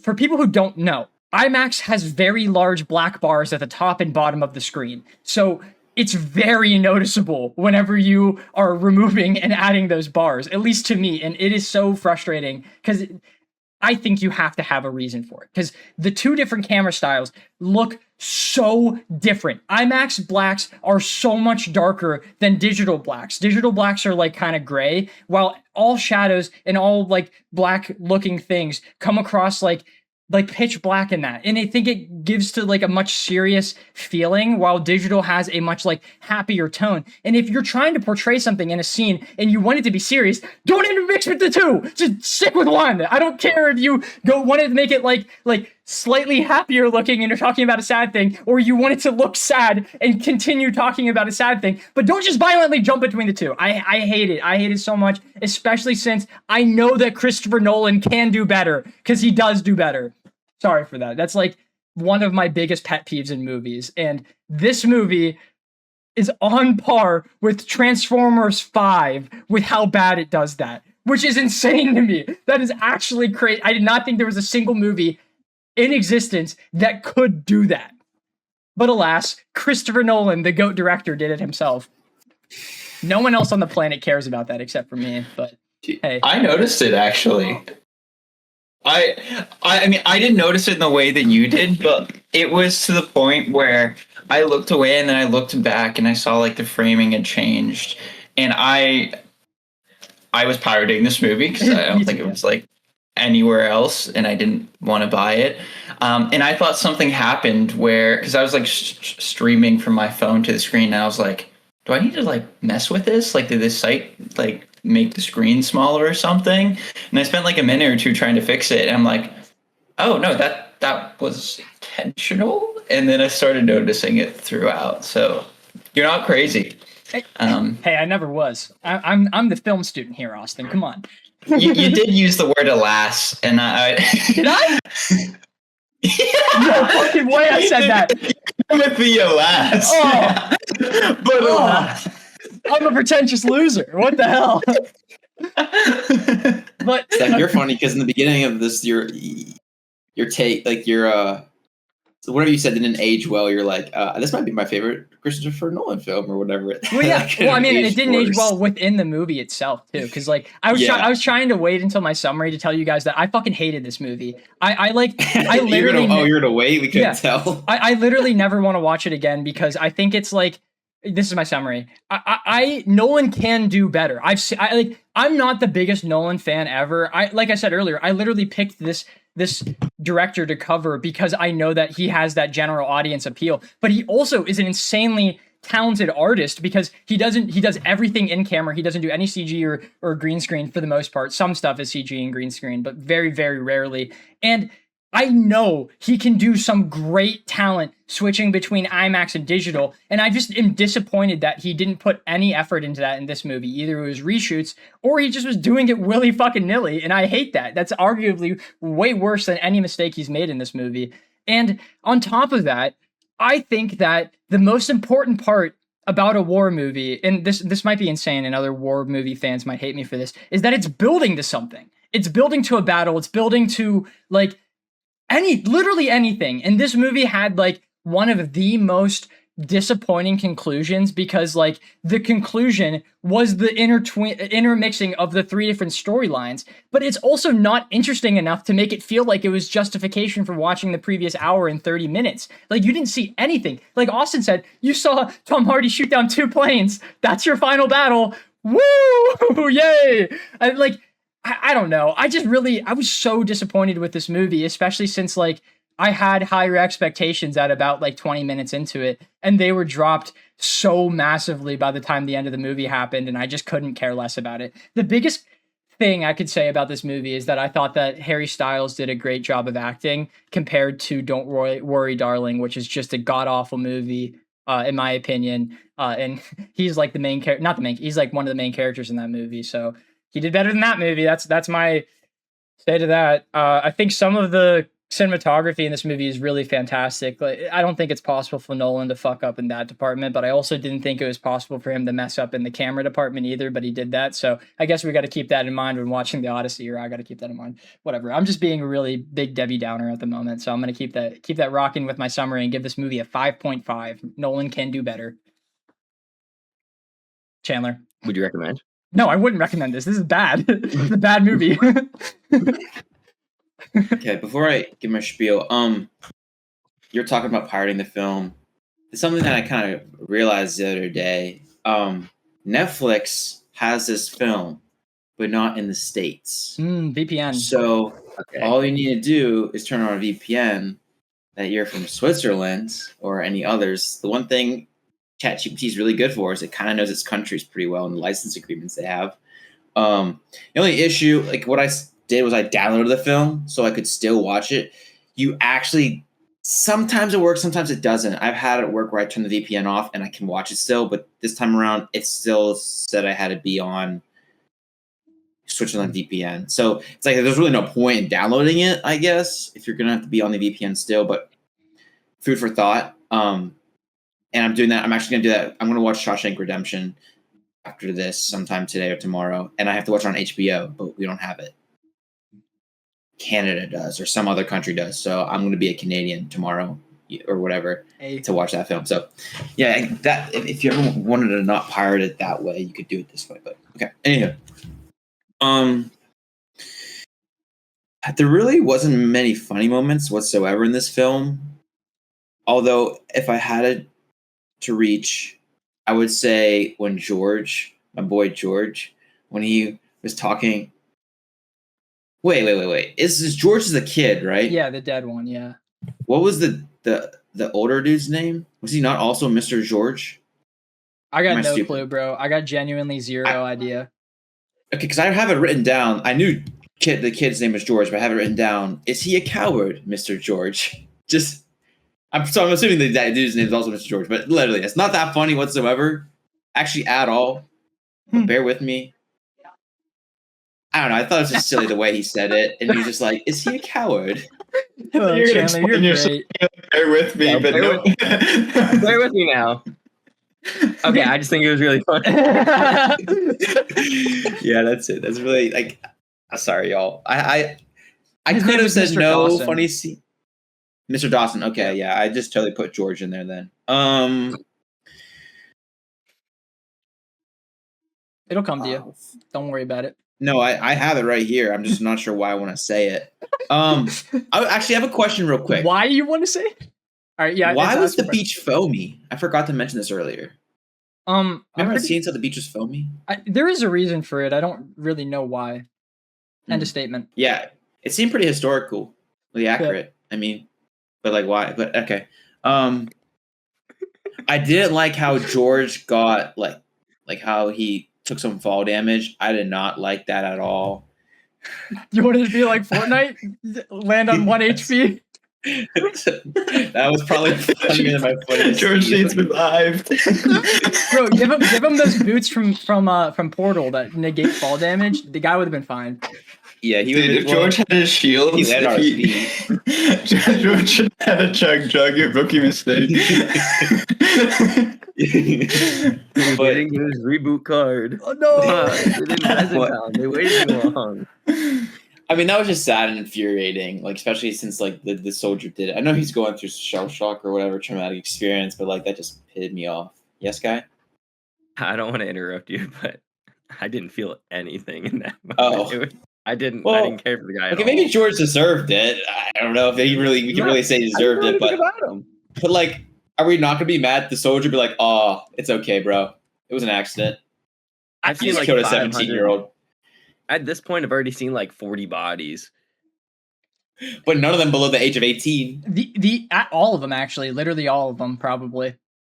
Yeah, I don't know how late into the war it was, but you're right. They're enlisting lots of young people. Yeah, it's 16 to 19 usually is where they were going. So, literally every single body in the movie. I was gonna make a joke. Oh, the only reason I like George is because he was Barry Keoghan and he's the Joker, baby. Oh, that's right. Yeah, I believe he's the one who cheated on Sabrina Carpenter. So fuck that guy. Yeah, that was my note. I was just like, cheated on Sabrina Carpenter. I was like, he doesn't get a name. That's his crowning achievement. To me, his crowning achievement is the guy who had sex with the dirt in that one movie, Saltburn. Okay, yeah. And then he danced completely naked for about 15 minutes at the end of the movie. We can go back to Chan. So, yeah, let's go back to Chan. That's the point. I know him from like the Marvel show. What was it again? The Marvel movie, I mean. Oh, those, Eternals, like, yeah. Oh, look at that! Reunion between Harry Styles and Barry Keoghan. That's right. Yeah. Forgot about it. I also forgot Harry Styles was in that movie as Star Fox. My favorite scene was the Tom Hardy saving the day, like the propeller not spinning, and somehow he made a U-turn and came in and shot the plane down. I thought it was really odd that was he aura farming? Like, why did he wait so long to pull out his landing gear? It was because he's it was inches from the ground. Huh? It was broken. Yeah, it was broken, but like he was pumping it like at the last second. He probably could have done that earlier. You know what I mean? Well, he didn't know it's supposed to just come out with one go. I agree. It just did feel like maybe I think he was. I'm chalking up to him aura farming. Yeah, he's it's Christopher Nolan aura farming. I doubt he waited into the real version of this. The last possible second. Yeah, cutting the wire when it's 0.01 seconds left. Okay, yeah, that's my bits. Honestly, this movie was pretty boring. Like, I think I still would recommend it to someone just because it's an interesting first watch, but it's really just not fun. It's not my forte. It's just not entertaining whatsoever. Like you said, Austin, the characters, I can't really get down with them. They don't talk enough for me to understand them or to really like care for them. I did feel bad that Gibson didn't quite make it. I feel like he was a good guy, and I like the historical accuracy. I love the cinematography. But I mean, and the practical effects look really cool and all, but I don't even like CGI wouldn't, of course, save this film. So like, I guess it's good that he didn't use that stuff. I don't know. Really, I don't know what to say to this. Like, once we immediately started watching the film, I immediately realized how much I was going to dislike it because I remembered all the boring moments. Yeah, I don't know. I'm just going to keep it short and sweet like that. I don't even know how much of a summary that is. I think y'all are due that because of how long mine ended up being. Because of me and Austin. I'm going to I initially had this at a 6.5, but like that's way too high. Even though it might be good, like it might deserve a rating like that or higher. But personally, I'm never watching this film ever again. Unless this exact moment happens and I forget I've already seen it now 2 times. I'm going to give it like a 4, but on Letterboxd, I have it at a 6. All of the points I give it are because of how artistic the movie is. Like, I don't think there's any other. You want to hear something crazy? Whenever I jotted down my number yesterday, I put an 8.5, and I was like, I didn't like it, but it might just be like my genre bias. Like, I just don't like it like that. And then as we were like talking about it, and I thought about it like right before we started recording, I was like, it's my opinion. What am I doing? It's for Yeah, so completely subjective, like entirely. I mean, I still vaguely keep like the objectiveness. I like keep an idea of it, but like I didn't like it. But if you want an objective opinion, look it up. You know, but our Mediak average for I didn't go. You skipped Austin. Oh my goodness, you're right. Sky, what the hell? That hurt my feelings. It's finally not me. What's the fourth number you created? Because I had 4 numbers down. Wait, let's see if it's accurate. Yeah, let's see if it's accurate. I'm assuming you're done, Jen. Yeah, sorry. Yeah, Austin, you're up. No, you're good. All right, I'll go through, I think, kind of quickly. Favorite, I guess it was technically not the climax, but for me, it was the climax of the movie. Seeing all the boats show up to pick everyone up. It was nice, heartwarming moment. Gotta love when the general population shows up to help people. Thought that was sweet. That's about it. Least favorite, George, get out of here. Get out of this movie. I don't care about you. I hated the noise he made when he fell. I wasn't sad. I was just like, ew, stop. Like, just die quietly if you're going to do that. I did not mess with whatever sound he was making, which is, I guess, the point, but I still didn't like that. And I mean, it was just so weird to me. Like, his character, and I didn't care about him at all. And he didn't do anything, like being the hero at Dunkirk. What did you do, my guy? You died before you got halfway to Dunkirk. You can't be the hero at Dunkirk if you were dead by the time you got to Dunkirk. Like, it was just so silly. Sorry, don't like George. And probably also because he's cheated on Sabrina Carpenter. I'm like, dude, like, get your life together. Like, get better acting roles. Like, make better life decisions. Like, what are you doing? He apparently gets in fights consistently at bars too.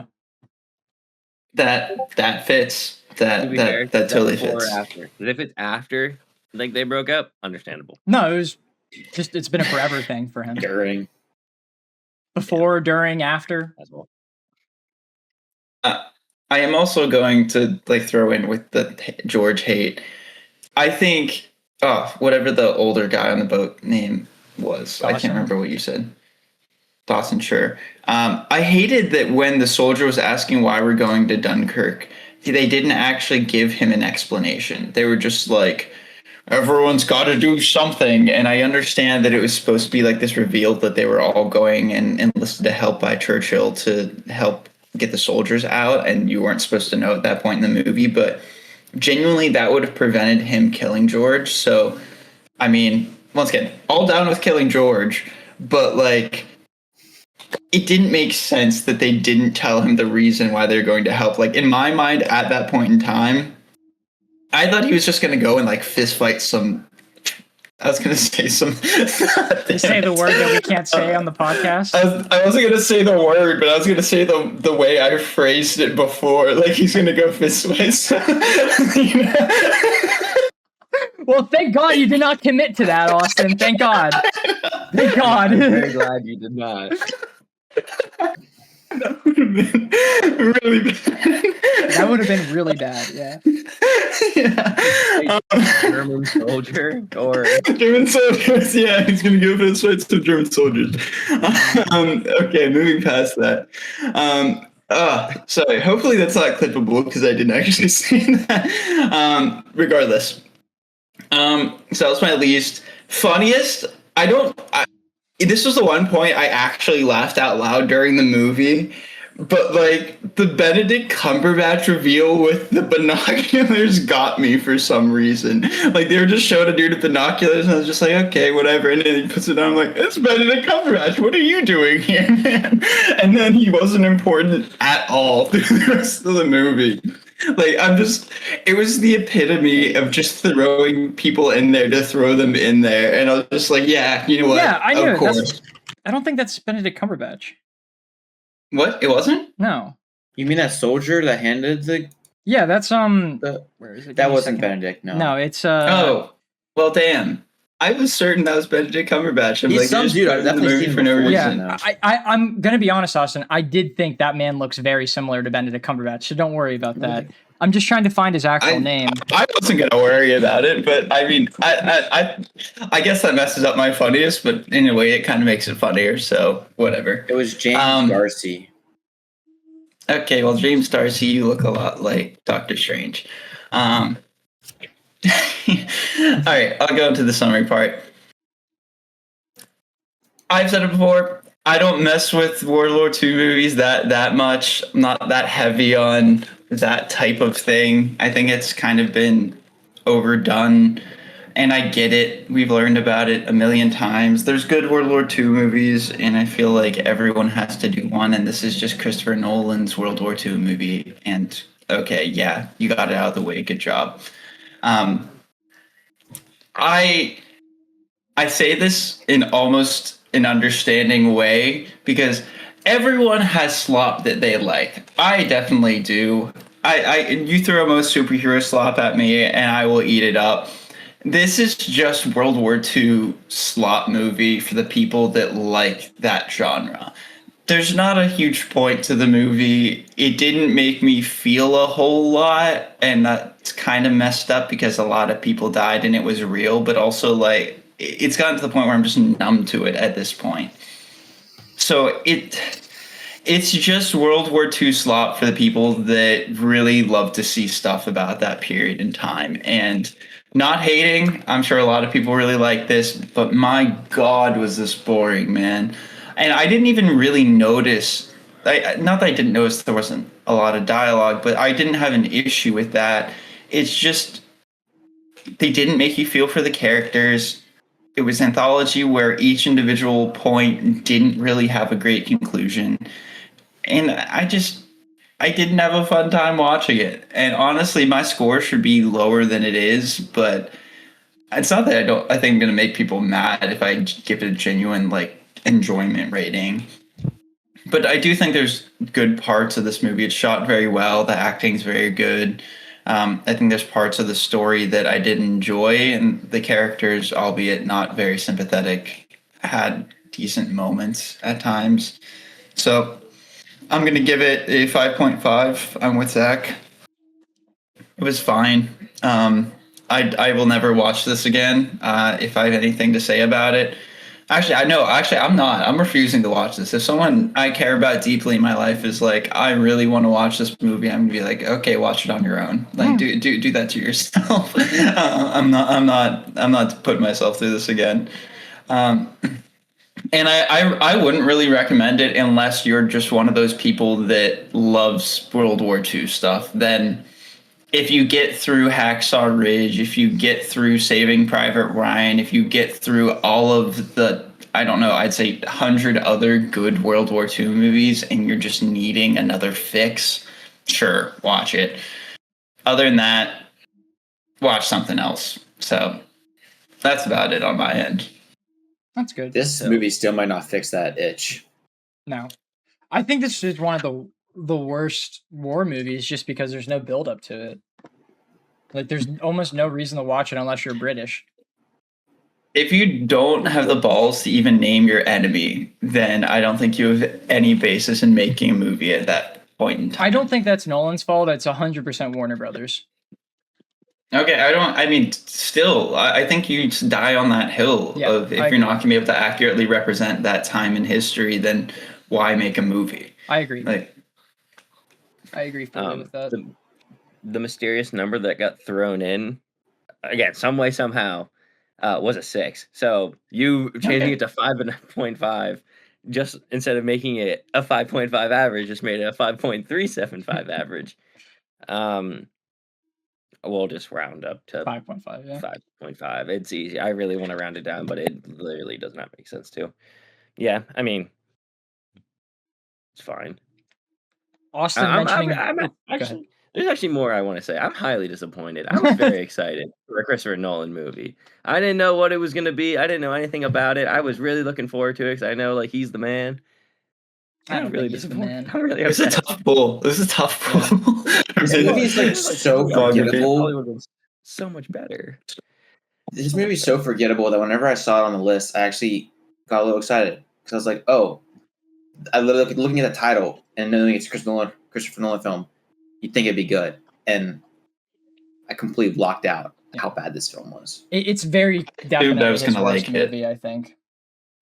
I was not excited to watch it, and I was like, I'm sure that I'll get enthralled into the story at some point, and it just never happened. I hate Tenet like more than most movies, but it's not because of Tenet itself. It's because of the audience that Tenet has brought.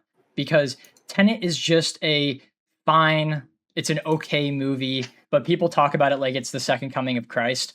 This movie is just really bad. Like, not really bad. It's just like poorly written for the most part, and it's shot well. The music is fine. At least that's how I feel. Austin, screw you. By the way, The Witch. No, shut up. We're not going to do that. We're not doing that. We're not doing that. We're not doing that. Austin, Pretentious for pretentious sake. This guy's gone. Do you have to pee? He went to the bathroom. Okay. So screw you, Austin, because you said Benedict Cumberbatch and it made me get off my phone and look up the cast of this movie. I found the worst opinion I've seen in a while related to Obsession. I was just scrolling through Instagram while you were talking, and I saw that, and you said Benedict Cumberbatch, and it made me get off of that page, and I went and looked at something. Listen to this. I'm gonna have to paraphrase because I don't have the actual comment anymore. But he said that he doesn't think Bear is a bad guy. He just thinks he's really awkward, and once things got too far, he just got too embarrassed and couldn't tell his friends or go ask for help. And then someone was like, dude, what are you on about? Like, she actually begged to have this end and he left, and he goes, yeah, but like he was put on the spot in that moment, and that's like a little different. If you were in that scene, you probably would have doubled down on your choice too. No one would have. What? It's self-insert. He's an incel. Yeah. He also does not get a lot of female attention. He's just like, I get wanting to force someone to like me because no one would otherwise. Yeah. So that's literally what it is. It's embarrassing. Yeah. Whatever. People be weird. Yeah. And also, like, okay, this is not a rant, but I want to address this because I'm not going to answer the comment. Someone said, boy doesn't have a girlfriend whenever I said I didn't like Obsession. You don't got to have a girlfriend to not like the ghost aspect of this movie. I'm pretty sure Gia's never cooked my cat, but hey, I don't know. Also, I don't think I've ever had a stalker, or, well, I have had a stalker, but not to the extent that the movie goes into. Whatever. Okay, time to stalker. Yeah, we can talk about it later. So movie news. We got a trailer for the next Pixar movie called Gatto, and it's going to be directed by the guy who did Luca, and it is about a cat in Venice who is shunned by the locals out of fear and superstition. So I think that's a pretty fun concept. I did not watch the trailer, so if someone watched the trailer and is like, that looked really bad, let me know, please. Hey, Skylar's I think you just like it because cat. I love cats. Yeah, cats are great. This is my most excited news because I like this franchise a lot. George Miller, some of you guys, Chandler and Skylar, better know who that is because we watch all of his movies. We watched most of his movies about 2 years ago. George Miller wants to pitch one last Mad Max movie and also TV series to end off his universe. Apparently, Amazon, Universal, and Sony are all interested in the rights to the franchise. I guess they're up in air right now. For some reason, I thought they were all specifically at a company. Oh, they might have been a Warner Brothers property that was lost in the bankruptcy. Okay, that's probably what happened. But yeah, for some reason, there's bidding going on for Mad Max, and he wants to make one more movie and a TV show and then end off the series, which is neat. I like that one. Actually, I like 3 of them a lot. Not 3 though. Mad Max 3 is terrible. I remember. I only like 2 of them. I think you only liked 1. I think both you guys only liked maybe Fury Road. I like Furiosa. Yeah, oh, but we didn't watch that on the podcast. We did it. No. Yeah, you're right. I only liked 1. Okay. This is more theory into me thinking that not Mad Max. X-Men 97 season 2 is going to be bad. Michael Johnson, who plays Bear in in Obsession has been cast as Nathan Summers in X-Men 97 season 2. Not saying that he's like a bad actor or anything, but you know for a fact that they're only doing it because Obsession is popular, you know? It's a weird casting too. Very weird, yeah. Like, why him? I don't know. All right, so speaking of Obsession, this will be a good transition. We kind of talked about this last week, but Anything But Ghosts, which is Curry Barker's next movie, finished filming in around April and is expected in early 2027. He and his like co-producer are going to be the main actors in it, like they're the main two characters, but Aaron Paul and Bryce Dallas Howard are going to be side characters in that, which is pretty interesting. Other information about that is he's interested in making a One Wish Willow TV show where each episode is like a completely different wish, which is interesting. And he said that Anything But Ghosts revolves around the One Wish Willow again. So that the story is about that in this movie. Good? Scott? I know we talked about it like last week. Yeah. But I thought it just happened to be in the same universe as the One Wish Willow. Not it is, like... but this one is caused also by the One Wish Willow. Scott doesn't like that. I think it's a little gimmicky. Yeah. Like I think so too, especially since he wants to make the TV show about it. Like, isn't that a little like I think that's the worst part of the movie, in my opinion. So like, I'm not excited for that really at all. But I know a lot of people like that, so good for them, I guess. I don't know. I guess I'll wait and see. Yes, we shall watch it and see how we like it. Someone, one of my friends from college said that they don't like his skits because it seems like someone watched Tim Robinson and then was like, I want to do that. And I like now whenever I see his skits, I'm like, it really is just Tim Robinson again, kind of. He low-key did it before Tim Robinson was very popular. I mean, I don't know. I don't think timeline-wise, like Tim Robinson was definitely doing stuff, but most of his videos I saw were, I think, like probably 2018, 2019. So at very least, it was about the same time it was coming out. So I wasn't saying that. I don't think it's a copy thing. Yeah. I wasn't thinking in a copy thing. I just was like, they are very similar. You are right. No, you're 100% right. It's the same like type of humor, which kind of makes me upset. He has the same delivery. Yeah, and he's so like I understand that horror and comedy are on the same line, but like Tim Robinson's approach to making stuff is way more interesting to me because he found his niche and then just honed it, while he kind of like was in comedy for a while and then bounced over to horror, and I don't think it worked as well.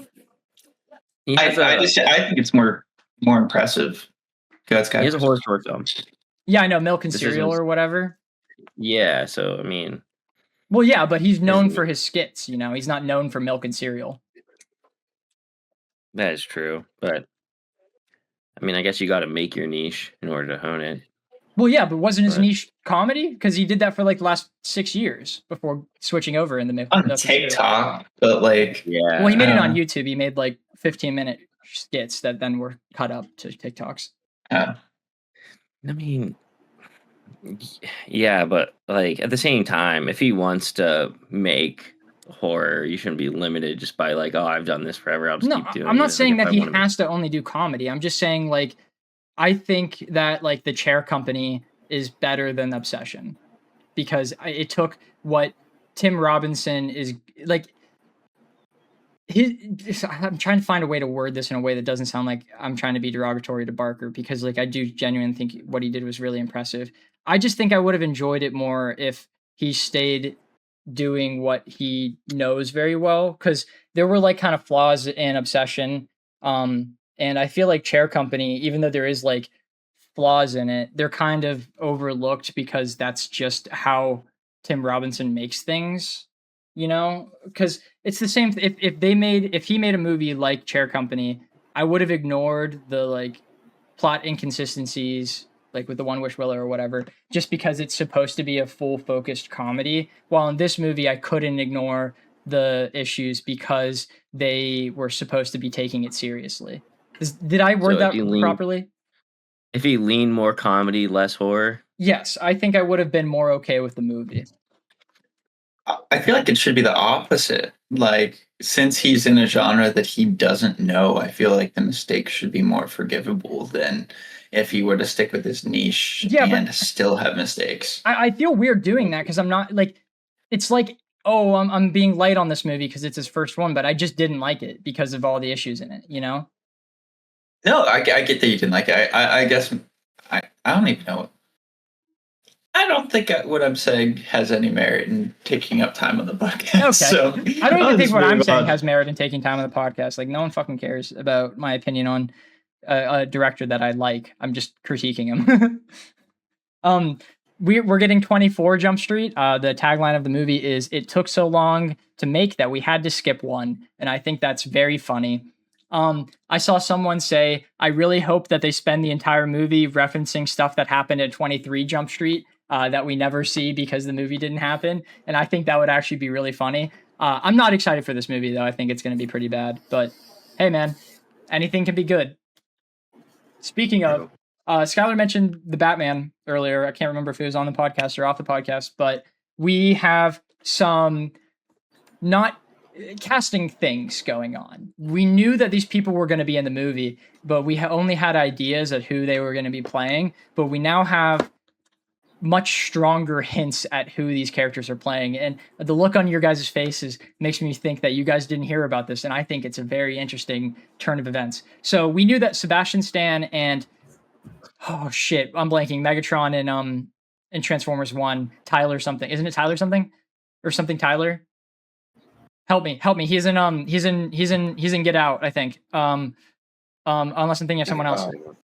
Ah crap. He's in Godzilla Kong. He's the podcast man in Godzilla Kong. He has three names. Someone help. Brian Tyree. Yes. No, not. Yeah, Brian Tyree Henry. Yeah. Yes, that guy. Yes. Yeah. So he and Sebastian Stan have been cast in this movie for a while. And for that entire time, everyone's like, oh, Sebastian Stan is Harvey Dent. And we don't know who Brian Tyree Henry is, or like people had like other guesses for it or whatever. But recently, it's seeming like he's going to be Harvey Dent. Brian is going to be Harvey Dent, which is really interesting because that would be a very fun Two-Face, I think. I think he would do a good job of doing that. And Sebastian Stan is apparently going to be playing Victor Zsasz, the Batman villain in that. So I think that's an incredible cast for Victor Zsasz. Like, I think he just looks like that character. So I love that. However, I am sad that Sebastian Stan isn't playing Harvey Dent because I think he would have been a great Two-Face as well. But someone brought up, I saw a comment on the post saying that Brian Tyree Henry might be Two-Face, and they said he could do it because he played such a good guy and a bad guy in Transformers 1 that you could see him doing like both sides of the spectrum for Two-Face, which I'm pretty excited for. Any opinions from the peanut gallery related to Two-Face or Zsasz? I mean, as you said, anything can be good. So I'm down to see. It's also Batman, so most likely gonna be good. Batman. Yeah. Batman. Austin, you had a face whenever I said that he was playing Two-Face. Did you anything? I thought you were wrong. But now I looked it up. And yeah, I just fact checked you. Sorry for that. But I literally saw some sort of reporter discussion on how he's going to be playing Two-Face earlier this week. So I was like, are we sure that's right? But I mean, I see a fairly reliable source saying the same thing as you. So it's interesting. So the last thing I saw was just a blatant lie. All right, cool. Yeah. It kind of makes that one shot because Matt Reeves released like a series of shots of the Batman over the last like couple months on Twitter. Like one of them was a shot of the Batmobile moving in like the snow or whatever, and one of them was the shot of Brian Tyree Henry like walking outside of what looked like a courthouse. So like that just adds up at that point because Harvey Dent's a lawyer. So there we go. I do feel like there's a lot going on in this movie, though, and I am a little worried that we're going to be getting a little bit of a Spider-Man 3, Amazing Spider-Man 2 situation going on here because there's a Poison Ivy character, there's a Harvey Dent character, there's a Victor Zsasz character. Dr. Freeze is rumored to be the main villain of the movie. Like, there's just a lot going on, and I think that how to do it right is they just don't make them villains yet. They build it up for the third movie. Harvey Dent stays Harvey Dent. He doesn't turn into Two-Face, something like that. I don't know. I guess we shall see. We shall see how this movie plays. Again, anything could be good. I'm out of news, by the way. Out of it. I have a question I want to pose to the group then. So let's say I so thought this was going to be a what you watch and build up. I'm going to be so honest. I was so convinced you were going to be like, I got a question, and you're going to be like, Chandler, what have you been watching? So let's say your favorite team is in the finals, and you're like, I'm going to go to the away stadium to watch a game, and you have like the money and resources to do it to where that's not a problem. How would you feel if that stadium area blocked you from being able to purchase a ticket? Nah. That sucks. What do you mean area blocked you? Like, are you saying like you don't? As if like whenever you would purchase your ticket, they check the area code associated with the credit card to see if you're allowed to buy the ticket or not. Like, as in if you live in the area, you're allowed to buy it. If you don't live, yes. If you like you're not allowed to be a fan unless you live in the region where the team's located. Is that essentially like what they're saying? Well, in this scenario, your team is going away to the opposing team stadium. So if you're not a home team fan, you cannot go to the game. That's crazy because that's a biased crowd. Yes, it is. But at the same time, home field advantage. It's supposed to be. I That's can't actually what's imagine that happening with lasts the long. Spurs and the Knicks. For this upcoming game, which is played tonight, if you are from New York, you cannot get into San Antonio. They have a 150-mile radius that if you're outside of it, you cannot buy a ticket. And if you do buy a ticket, they'll cancel it, and they even noted with no refund. So what? You will not That's crazy. That won't work. There's no way. It's before That's not staying. you're able to buy the ticket. It pops up important event info. Frostbank Center is located in San Antonio, Texas. Sales to this event will be restricted to customers residing within a 150-mile radius of Frostbank Center residency. Residency will be based on credit card billing address. Orders by residents outside of the radius of Frostbank will be canceled without notice and refunds given. Please note that there is a 4-seat limit for transactions to the venue. So you're saying there are refunds? No. See, that doesn't make sense to me because it's you own it. If you're not going to get are they reselling the ticket? Are they going to fill it, or is it just going to be empty? Everyone that bought tickets that can't get into there, are those going to be I'm empty? assuming if you bought it preemptively, you'll get a refund. If you try and buy it now, you will not. This is to prevent Knicks fans from going to New York, going to San Antonio and taking that as the home crowd. That's crazy, bro. San Antonio needs all the help they can They're get, that petty, bro. They need to win every game. I get it. But fans are notoriously very, very aggressive and very violent. Yeah. It is really funny, all the memes that it's like Knicks fans if they win, Knicks fans if they lose, and it's the exact same picture. And it's just New York burning down. That's Philadelphia, bro. Yeah. No, Knicks fans are significantly worse. Like, Philadelphia's pretty bad. Philadelphia is bad, but like, I legitimately think that, like, if they lose, if Knicks fans were to go to San Antonio and they lose in San Antonio in Game 7 or something, like, there will be crimes, like 100% guaranteed by the Knicks fans. Yeah. Do you know that there's like a stat for like the Super Bowl at least that like the losing team has like the highest crime rate or something like that? Or there's something to do with crime and losing in the Super Bowl. God, sports fans are so fucking stupid. Like, I can't understand that. It's only some. It's only the ones that you see. Yeah. Skylar's only saying that because he's a sports fan. He's a good one. Well, we're all sports fans in some sense. Yeah. Like, are we? When I was on vacation, I watched the finals game. I will never watch a sport unless I am forced to, most likely. When I was on vacation, I learned that like they shut down, like they've shut down soccer, like football, like that kind of soccer in other countries just because of how rowdy they get, and like even some stop selling alcohol. because of just how crazy it gets. Like, are the Knicks fans just naturally sober and unhinged, or is there some influence? Like, I'm not a Knicks fan, but on I my just wonder. training, I sat next to somebody who works in Manhattan, New York, and he is a Knicks fan, and he even thinks it could get crazy. To where like they might like tell people who work in office to work from home during those days where they're like finishing out the finals in New York to work. You know what's crazy? It's like Knicks fans are going to have to realize, like, you guys just like, yeah, you guys can still be a team, but you're just not allowed to get to the finals or get even close because of how you guys behave. This is their first time in a very, very, very, very long time. Yeah. So they're going to lose their privileges all over again.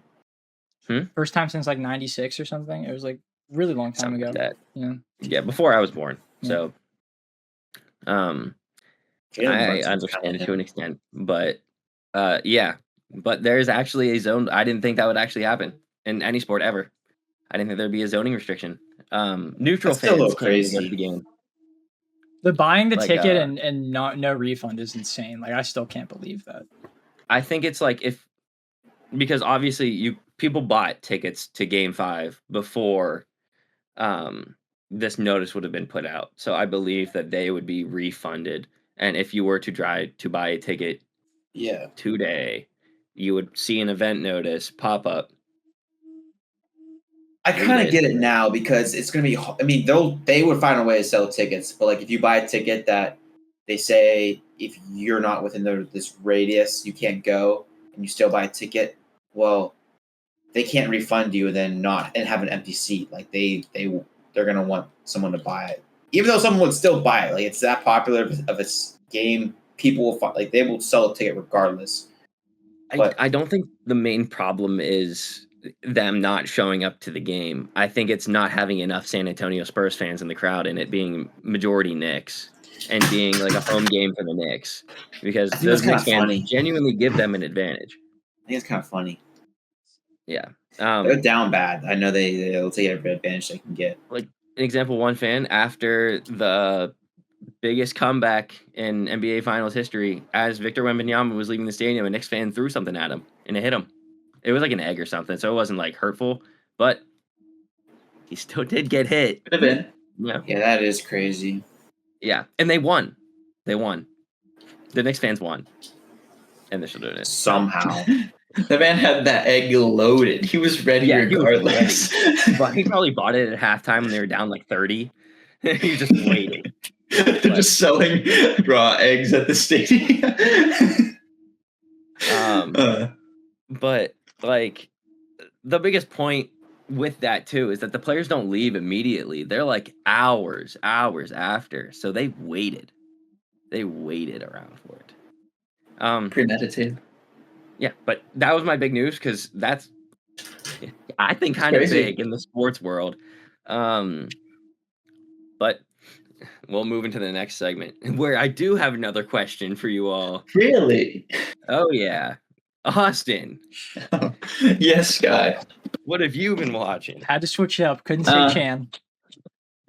Yeah, sorry, I interrupted with the comment. I'm like, I feel like that caused me to go, but I'm fine with it. Not a whole lot. I mentioned this before. I think I'm an audiobook person now. It just fits really well into my life. So I think I'm going to keep doing that. But I've still continuously been listening to Dungeon Crawler Carl whenever I'm doing something else. But I want, like, it's like my white noise now because I don't have to lock in while listening. But I also get to find new things that I like about it and things that it's setting up. And also it's just funny. So I've listened to like 2.5 books in the past week. Yes, guy. So has there been a point where you're just kind of like mindlessly listening, and let's say you're just cooking and you finish the meal and you get the new achievement like as you finish something? I don't know if it's lined up that perfectly, but that is always just like a highlight. I would genuinely watch just a clipped version of all of the AI speaking. Like, as far as characters go, the AI might be like top 3 for me, genuinely. And that's like kind of a joke thing, but also like in the later books, it's just an incredibly well written character, and especially this most recent one, it's crazy.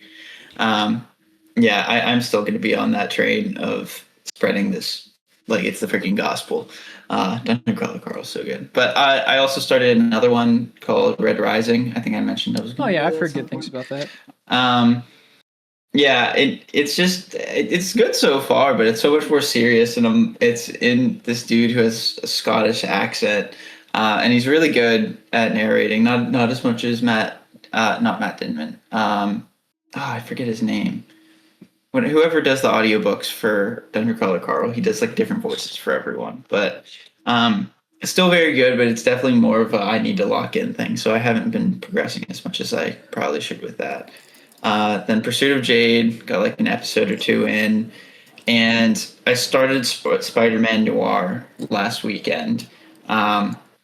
And I like it so far, but honestly, I kind of forgot that I started it because I was like watching other things, and now I'm like, I don't even know where I left off. I think it was just like one episode in, and it was really late. But I remember liking it. Black and white or with color? Black and white. Yeah, I feel like you gotta, or at least I felt like I had to. I heard that it's worth watching in both because apparently it's like the most vibrant and colorful comic book show in a while. I don't know. It might not be more than Superman because Superman's like colorful, but I've seen like clips of it and I'm like, wow, that looks incredible for being shot intentionally in black and white. I've heard some saying like you can mix it up. Like the first three are good in black and white and the last few are good in color. But I heard watch it just twice, once in black and white, once in color. Yeah, that too.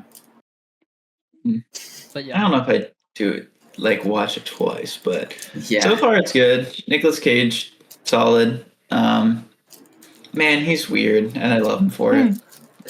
He's very much Nicolas Cage in it, but I don't think I really. Oh, I've been watching the Backrooms like YouTube TV show. Oh, I'm like nice. I think more than halfway through it.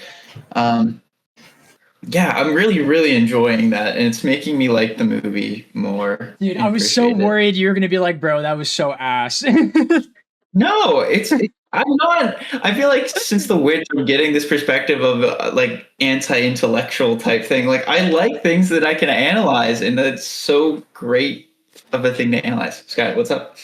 So, last week, I said whenever you watched it to give me an update on how you felt in the monster and the YouTube series and how you felt about the monster in the movie. I don't know if I have a great opinion of that for you. I think the series does a really good job of making it like anxiety inducing and slightly scary, but every time the monster comes on the screen, I'm just reminded, oh, this is just CGI, and it kind of just looks like a really crappy Enderman for me. Especially in the first episode. He was 15 when he made it, so. Oh yeah, no, I'm not trashing him for that, but it's also like it's not just in the first episode. Like in the found footage 2 with the woman in the garage. Yeah. I mean, so far it's been pretty consistent with how it's interpreted it, and I think the yelling is pretty. Dude, pretty the freaky. one with Mark, whenever it was like, help me.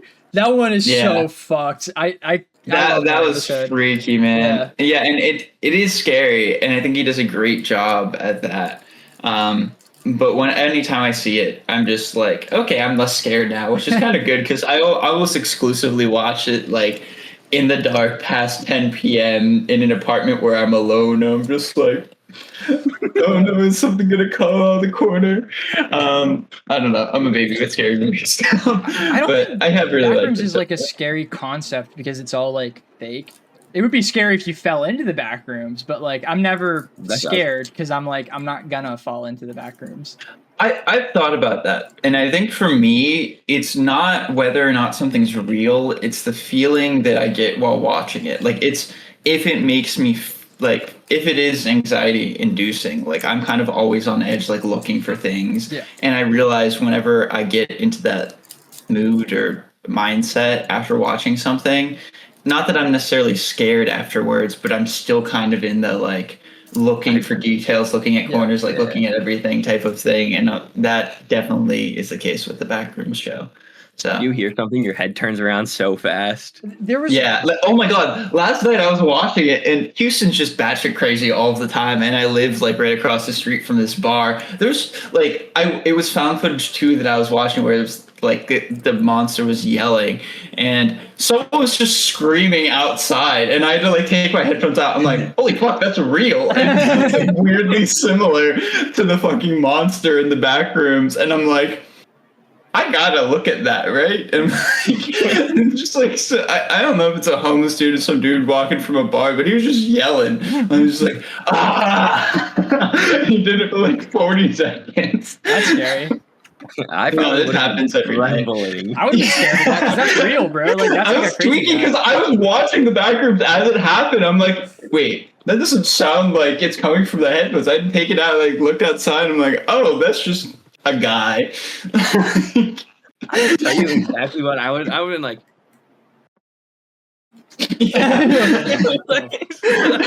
That's pretty much exactly what happened. I'm like, that's not real, right? I'm like, why do I still hear it in both ears? Goddamn. Yeah. So I have a recommendation, actually. So if you like the Backrooms, they're like, I can't remember the last horror movie I watched and was like actually scared by it, but there's like a very similar type TV show on YouTube to Kane's Backrooms called The Mandela Catalog, similar in the aspect of how you put it together.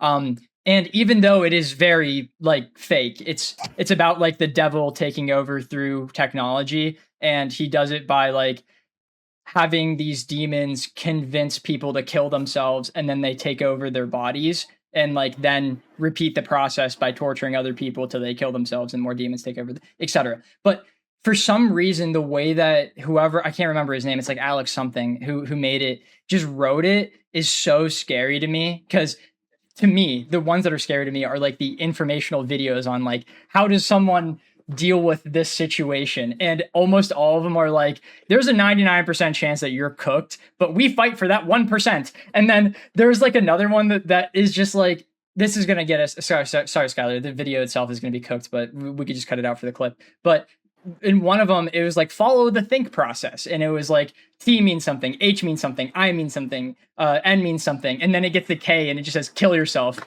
There's not enough room for the both of us. And I'm like, oh. Damn, part of the plan is killing yourself? No, like the idea is that the devil took this informational video and edited it slightly so that like whoever's watching it and like intently watching it might mess up. And then at the end of that video is genuinely one of the scariest lines to me.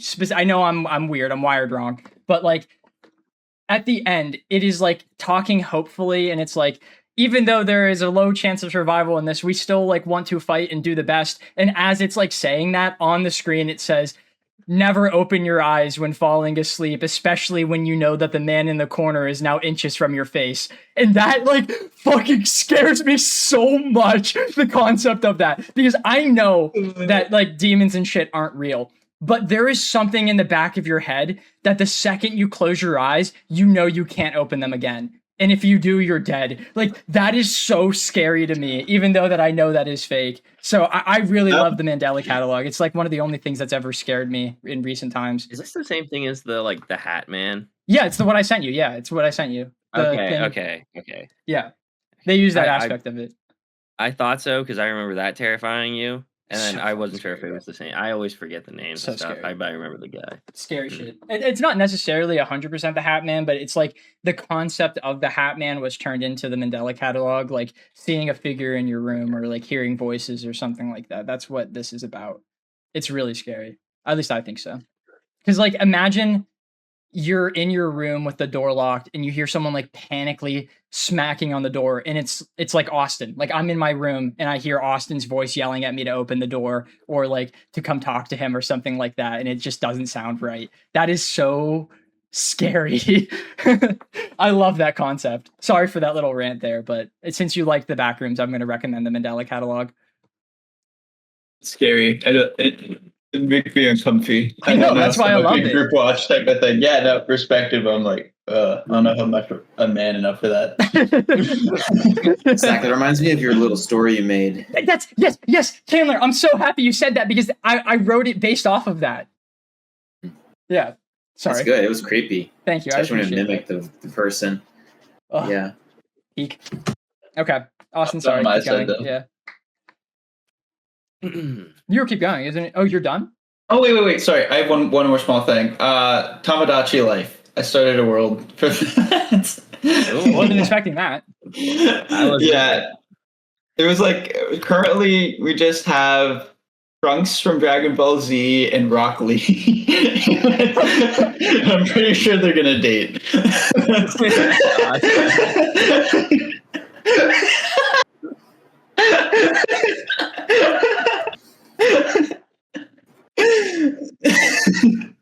No, I think that was a great reaction to that. Sorry, I thought that was funny, and I'm so invested. That is good. So we have two so far, Trunks and Rock Lee. I think they're gonna date. Hilarious sentence. Well, I just wasn't expecting you to say Trunks, and for some reason that got me. I don't know why that was one we came up with. We were going for anime characters, and he like popped up. Oh, that was because we like randomly generated a character, and it had blue hair, and we were like, Trunks. And he's kind of easy to design a character to look like him. So real ones know that Trunks has purple hair. Yeah. Not in the Dragon Ball Super version. You're right. Yeah. And they don't ever address it. Like they just act like he always had blue hair. That was a terrible scene. All right, I'm gonna go pee. Yeah. All right. Yeah, done on my side, actually. No. Zach, hey Jan. Yes, guy. What have you been watching? Honestly, not much. I finished The Godfathers, except for the third one. I don't think I'm gonna watch that one. I just heard some things about it. Evidently, like whoever made The Godfathers 1 and 2 never wanted to make the third. Kind of finished, with the second movie, and as all things, whenever you're like forced or pressured into making a sequel that wasn't supposed to exist, like there's faults. So, that's kind of like the gist I've heard. I've heard it still won many. It was still nominated and even won many really good awards. But regardless, I don't think I'm where I'm at. Playing some more Crimson Deserts. How many hours now? I know you said you're post 100 or after 100 last week, right? Oh, hours? Yeah. I actually have Steam pulled up in the background. Let me see. I'm at 110. In Crimson Desert? Yeah. I knew it. I just heard 110 and I figured. I'm at the part now where like it's just lots of boss fights. So it's just so much fun. And I have a crazy build where all I need to do is hold R2. And my guy just goes crazy. I have like multiple things that like stack on each other.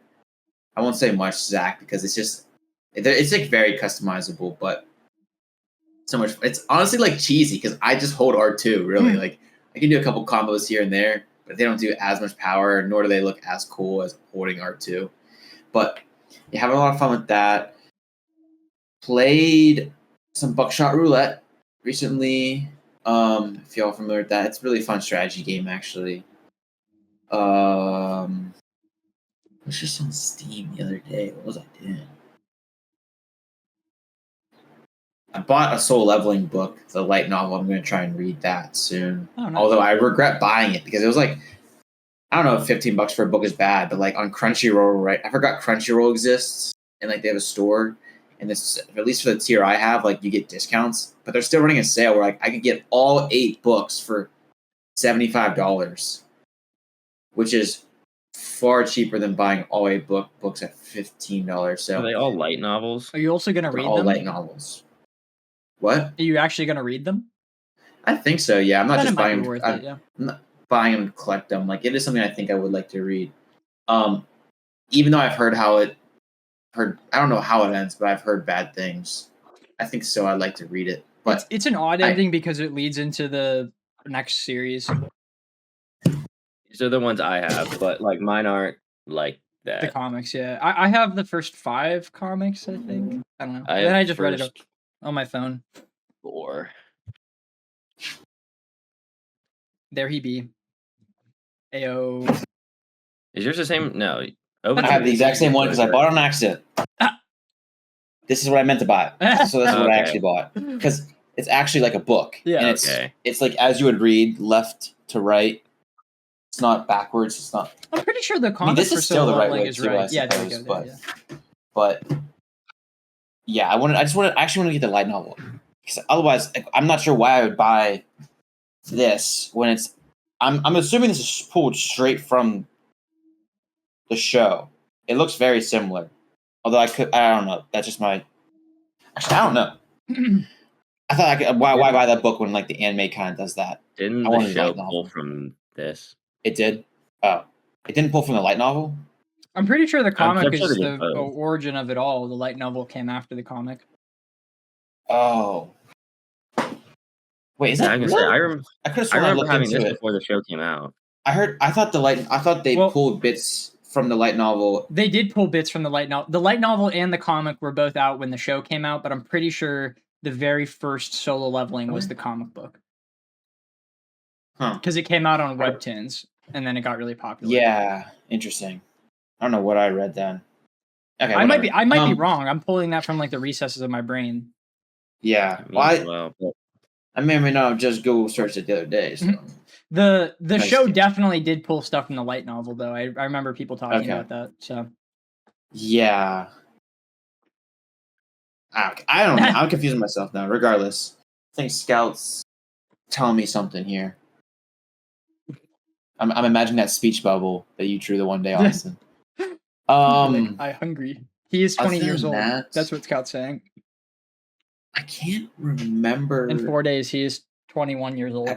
By the time the podcast comes out, he is 21 years old. I finished Saving Private Ryan, I guess. I'm not sure if I said that last time or not. But you didn't. You were halfway through. It's kind of a slow week. I haven't been watching. Overlord, if y'all know what that is. I do know what that is. I'm not a fan of that anime, but I'm trying to watch it. What does that even mean, bro? It's popular. People say it's good, but really I think the CGI is kind of buns, and I don't like how One Frame Man-esque it is at times. It's just better stuff, bro. And you can just don't watch it. Yeah, but there's a movie that kind of came out, and I think it looked kind of good. The Conquest fight looks really good in Invincible, but it's not like the rest of that's great. Correct, yeah. I don't know. I'm not like actually watching it religiously. It's like I watched it for 5 minutes last night before I fell asleep. Okay. One of the slow. It's Austin's Black Clover that he's like watching it, but it's never going to get done. I forgot about Black Clover, man. I haven't watched an episode for that in months. Yeah. It's so tough. Point. Yeah, exactly. The movie, it's really. I don't know. Did you get to the movie yet? Black Clover. You went down. I mean, I didn't know there was one. I think you finished the album, right? Left off. Yeah. Yeah, so these basically... Should I watch the movie? The movie would take place right after the Elf arc, yeah. And the court trial and everything, like after that. It's good. The movie's good, yeah. I think I like Black Clover a lot. I'm excited for season 2. I think it's going to be great. So, cool. Reminds me of something else. There's Black Clover, the theme of it, it's reminiscent of some. Wand or Wisteria. You guys ever hear that? Wand and Sword. I think so. It's on its second season right now. It's actually really good, but it and Black Clover are duplicates of one another. The main protagonist cannot use magic, uses a sword instead. And but it's actually pretty good. It's really well done too. It's nowhere near as painful to watch as Black Clover is. And the screaming, oh my gosh, bro. I did hear the dub is really bad for Black Clover, so. Even the sub, too, bro. Sub screams. It's horrible. I don't know. Yeah, that's all. That's really all I want to. Right, we can wrap this up soon. Truth. Thanks, Sky, for asking. No problem. Sky looks cooked right now, bro. He just was like, no problem. It's 12, Skylar. You can't be high right now. Can't be cooked. No, I wish, but no. It is Saturday. No. Yeah. What have you been watching? Nothing. I played an hour of Portal 2 nights ago, and that's it. Well, sorry, I lied. An hour of Portal 2 2 nights ago. That's it. Just been very busy. and 2 nights ago I had a really bad shift, and I just was like, I can't go to sleep right after this. I need to do something. So I listened to J.K. Simmons say some funny things. I shot a couple portals and gushed about how this is one of the greatest video games ever made. It's just such a small. I'm gonna gush about it again because I just did it to G, and I know she doesn't care. But I'm at the point in the game where the twist happened. You're in the underground facility. You're listening to J.K. Simmons talk about Aperture and everything that's going on, and you're running through his like fake tests, even though they're not actually tests because you're trying to escape this like dilapidated facility. And I'm at the point with the blue gel, and I love this game so much. I wish games were made the way that these games are made nowadays, because it was the first time you're using the blue gel, and the score changes when you're using it. And it is so good, man. Like, I actually can't express it, because if you're not looking for it, you won't notice, because it's just like a chime that's added to the score as you're using the blue gel. And when you stop using the blue gel, the chime stops, and then you start using it again. And it's just to like show, one, that this is like a new aspect of the puzzle that you have to do, and that it's new. It's just it's good stuff. Small little details like that need to be around more. Also, like, I know people talk about fidelity of games and shit like that, but like, even though Portal isn't super realistic, I think all the visuals hold up so incredibly well to nowadays. Maybe it's because I played it whenever I was like 7 or whatever, but Portal 2 genuinely is one of the best video games ever made, at least in my opinion, just because of the amount of detail they put into it. Portal 1's also peak, but Portal 2 is just like amazing. All right, end of statement. Chandler, ready? 3, Yes. 2, 1. Sky. What have you been watching?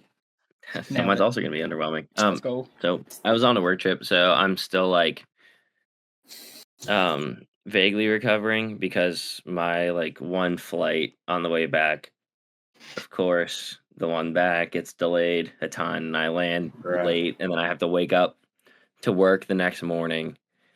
So still like getting back from that. Yeah, but beside that, like, I've watched like an episode of Mystery Inc. Like on the vacation, I showed Lily the well, she wanted to watch the live action Scooby-Doo, just like in the hotel room, and I was like, okay, this is awesome. Like Matthew Lillard, let's go. Yeah, so like it's been that. On the vacation though, I read like over 200 pages of Project Hail Mary. So now, like, from being like a fourth of the way through the book, and now I have like a fifth of it left. It's so good. It's so good. There's so much that is genuinely not in the movie. So much about Rocky specifically. You learn so much about it, probably more than I'd want. Want to learn some of it. I prefer not to know, but like I know it, you know. He does know but it. Yeah, it's really good, and some things are just blatantly changed.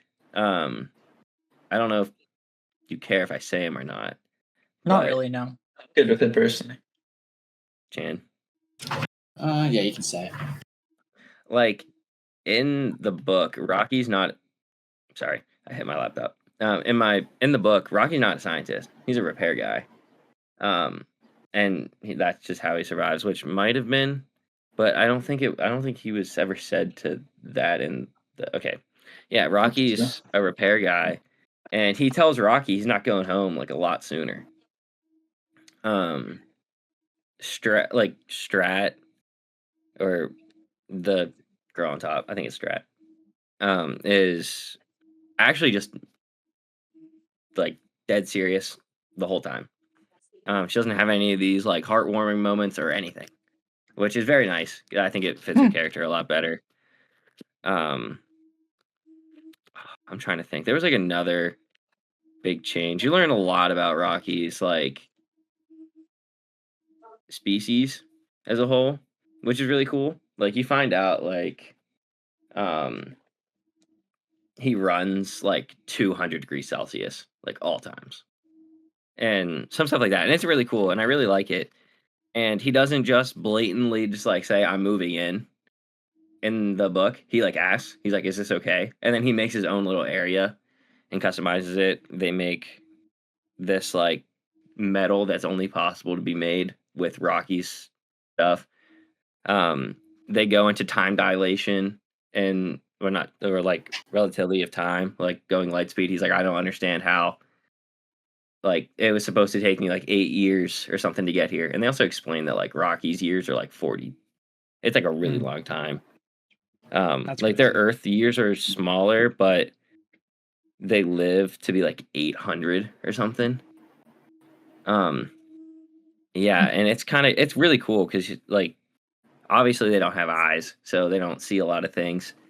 But they had no idea, like their species had no idea about that. So he's like, I understand how I got here in 3 years. And he's like, and I've been here for like 48 or something, just like waiting, trying to figure it out. And he goes on and he's like, I'm about to, and like you see Grace be like, I'm about to have a really difficult conversation with Rocky, being like, yeah, that's not how that works. And then go through that. And I think it's really funny. They have like a thing that's like, if you bring up like as part of my culture, you just have to accept it. So like, that's just really funny to think about because Rocky obviously he's like, I want to watch you sleep, and he goes, it's part of my culture. So then Grace is like, all right. And then like there was like a naming thing, and then he's like, I want to watch you eat. And then Rocky's like, no, it's gross. I don't like it. Hey, that's in the movie. Culture. And then like, yeah. Well, he didn't say culture in that. He's like, oh, I'm a scientist. I want to see like that. But it's really good. I like them both. I think a lot more in the book. It's really hard for me not to imagine Ryan Gosling as Grace, and then I know what Rocky looks like, but like I don't know, it's just really good, and like I get really hooked, and I'll read and like 2 hours will pass or something, and I won't even realize. But it's so good. I highly recommend it. But other than that, I have like not been doing anything. So it's been a tad boring, but I am like 1 or 2 good reading sessions away from cracking open Dungeon Crawler Carl. So that's where I'm at. I can't wait for that, man. That'll be so fun. The work so chat excited. said that he started reading Dungeon Crawler Carl. It is for the intellectuals and the idiots. I don't think he's actually reading it. I think he's just saying it because it's popular. Because I said, "Oh, really? My brother told me about it. What's your favorite part so far?" And he goes, "Oh, I'm not really that far in." That's all he said about it. He bought the book and he hasn't touched it. Yeah. So. I was at the airport like waiting because I was at like it was so dumb. Like I had to return my rental at like 6 o'clock, and my flight wasn't supposed to leave until like 8. Or I was supposed to board at like 7:30 or something. So I was like, okay, that's not that long. But then I didn't end up boarding until like 9:40 or something. So it was just like almost, it felt like 4 hours, obviously like 4 hours there. So I read like a lot, and then I was like, I'm getting dangerously close. Let's take a peek at Dungeon Crawler Carl. And I saw that the book is made out to Gloria the hippo. And then he put, sorry, mom. I did not get that because I did the audiobook, so I completely missed that. Yes, that is a very funny detail, and that was enough for me to close and be like, oh, this is going to be such a good time. It's about the hippo from Madagascar. That's wild. It's so fun, but also like there is depth to it. I think the first 2 books are mostly just like silly fun, but it builds up to a larger story that is why I like it so much. But yeah, it's a fun time. I'm hoping that tonight I'm going to watch the Spurs, but I'm hoping this weekend I'll be able to finish up the book and then start Dungeon Crawler Carl like early next week, mid next week. I'm so excited. I still can't believe you made it out to Gloria the Hippo from Madagascar. That is hilarious. Wild to me. That's on par. Okay, but yeah, that's all I have.